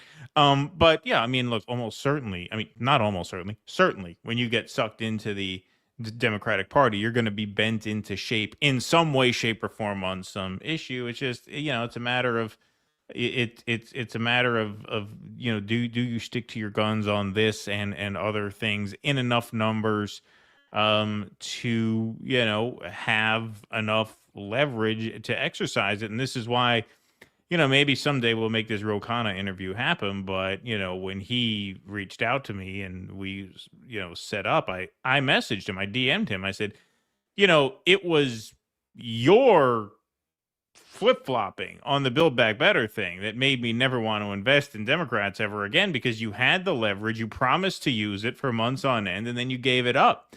That's incredibly damaging long term when you betray people like that. And I meant you, the caucus, but I also kind of meant him. He went on TV and said, well, look, if we didn't go this route, we wouldn't have gotten any deal done. All right, well, if you were never willing to get no deal done, that means you were never really negotiating. You're never going to out-negotiate a Joe Manchin who's willing to get up and walk away. So anyway, not to digress too much, but yeah, you're certainly going to have disappointments. I think that is a foregone conclusion. She seems to, be of the understanding that it was necessary to be at that rally for the same reason why we covered it and for the same reason why we talked about it on our first live stream after October 7th, which would have been that Sunday, October 9th, because the 7th was a Friday. That rally was the Saturday.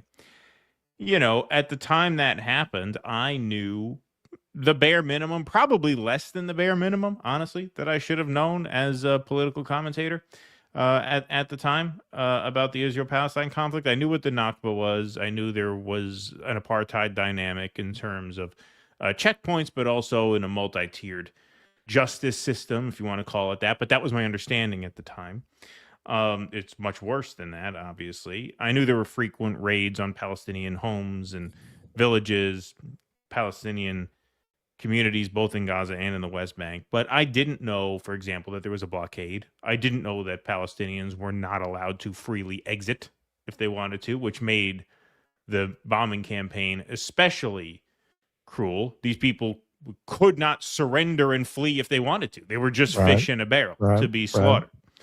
I didn't know they were not allowed to fish their own waters. I didn't know the economy was essentially entirely dependent on foreign aid. Like, I knew very, very little of what I should have known at the time.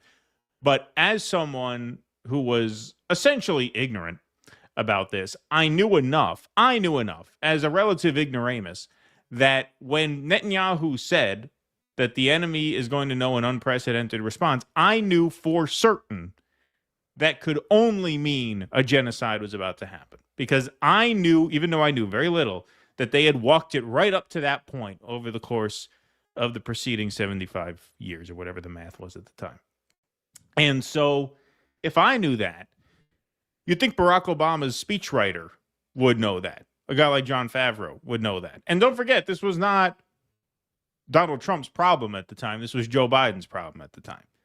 So at the time when your man was president, people took to the streets and tried to sound the alarm. Please get Israel under control right now, the day after, because if you turn them loose, they're going to essentially kill everyone or kill as many people as they can to drive everyone else out. They're going to level the entire place. We knew that at the time, and we didn't know very much. So if you're Barack Obama's speechwriter, you didn't know that? You're gonna actually say with a straight face that people at that protest should be apologizing for having been at the protest? Motherfucker, you should have been at the fucking protest. There should have been millions of people at that protest. If there were millions of people at that protest, this may have stopped before it started. Looking at what Gaza looks like now, you're actually going to say the people who tried as hard as they can to get out in front of it to prevent it should apologize for being there? Right. Are you fucking out of your mind? Right. The fucking balls it takes to say that. Like, look, that's worse, actually, than what, like, the right-wing Trump-supporting Zion, because you expect them to react to all this the way they do. But if you're a liberal in good standing like Jon Favreau, who had nothing to say about Gaza until it became Donald Trump's genocide, now you're going to go back and rewrite things. Oh, you shouldn't have been at that rally when your man was in a position to contain Israel. That's just really, really a contemptible thing to say, to try to put on her that she should apologize for having been there.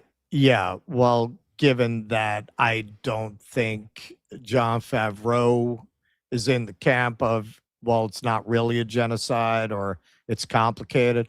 Once you acknowledge a genocide was committed, well, you should apologize. Right. These people were right at a time when you didn't have the courage. But you know what? I mean, looking at a guy like Jon Favreau and trying to tease out motives, you might as well try to tease out the motives of a sock puppet. The guy's an op. The guy is a paid operative. He doesn't have opinions that he's not told to have. His job is what we talked about earlier, what they've been doing since the Cold War. They set up guys like this to get the more intellectual elite class on board with a brand of liberalism that's no real threat to power. That is what his job is. That's what he gets paid for. He gets paid very well to do it. and the people who go for it. We did a segment. I went outside and interviewed the people outside Pod Save America in the summer of 2024. These people are as placid as a glass of milk. They're just it's almost like they've been drugged into being just placid and submissive. That's what they are. I love Pod Save America.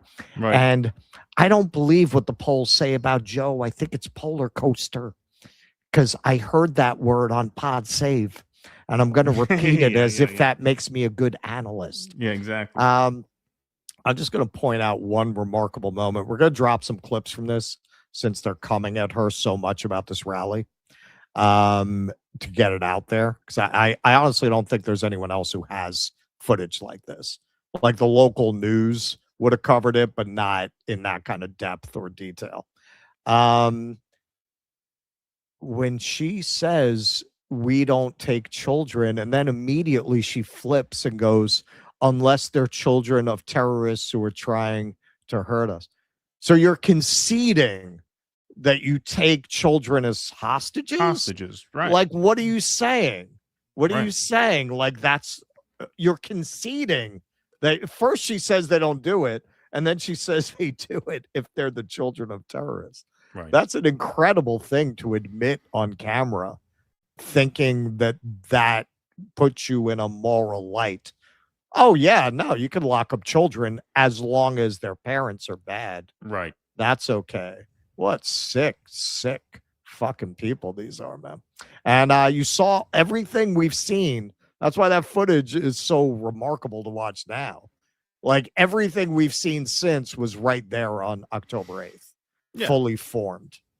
Yeah. And from what I can gather, obviously I was not there. You were. But what they meant by genocidal chants, of course, were from the river to the sea, because that's what they consider a genocidal chant. And notice that they don't really go that hard at that chant anymore, but at that time they did. Right. Know. All right. Let's take some more chats and rants, and then we're going to head over to Rumble for Q&A. DoDissidents.com/Rumble. Mikey Dyke Bagike. That is a funny name. I'm calling in later, gentlemen. I want to tell you about my trip to the greatest city on earth. Where's that? Oklahoma City? Tulsa? Tyranno Jaime Rex, my favorite show next to Nick Fuentes. You guys are great. Yeah, well, he's coming on Tuesday. That is, this must be Rex Jones. This must be Rex Jones, because the Tyranno Jaime Rex. So, hey. Thanks, Rex. Good to see you. Legendary Master Reven, thanks for the $1 super sticker. Appreciate that. Vienticus emailed you guys a link to a documentary you might find interest in. Thank you.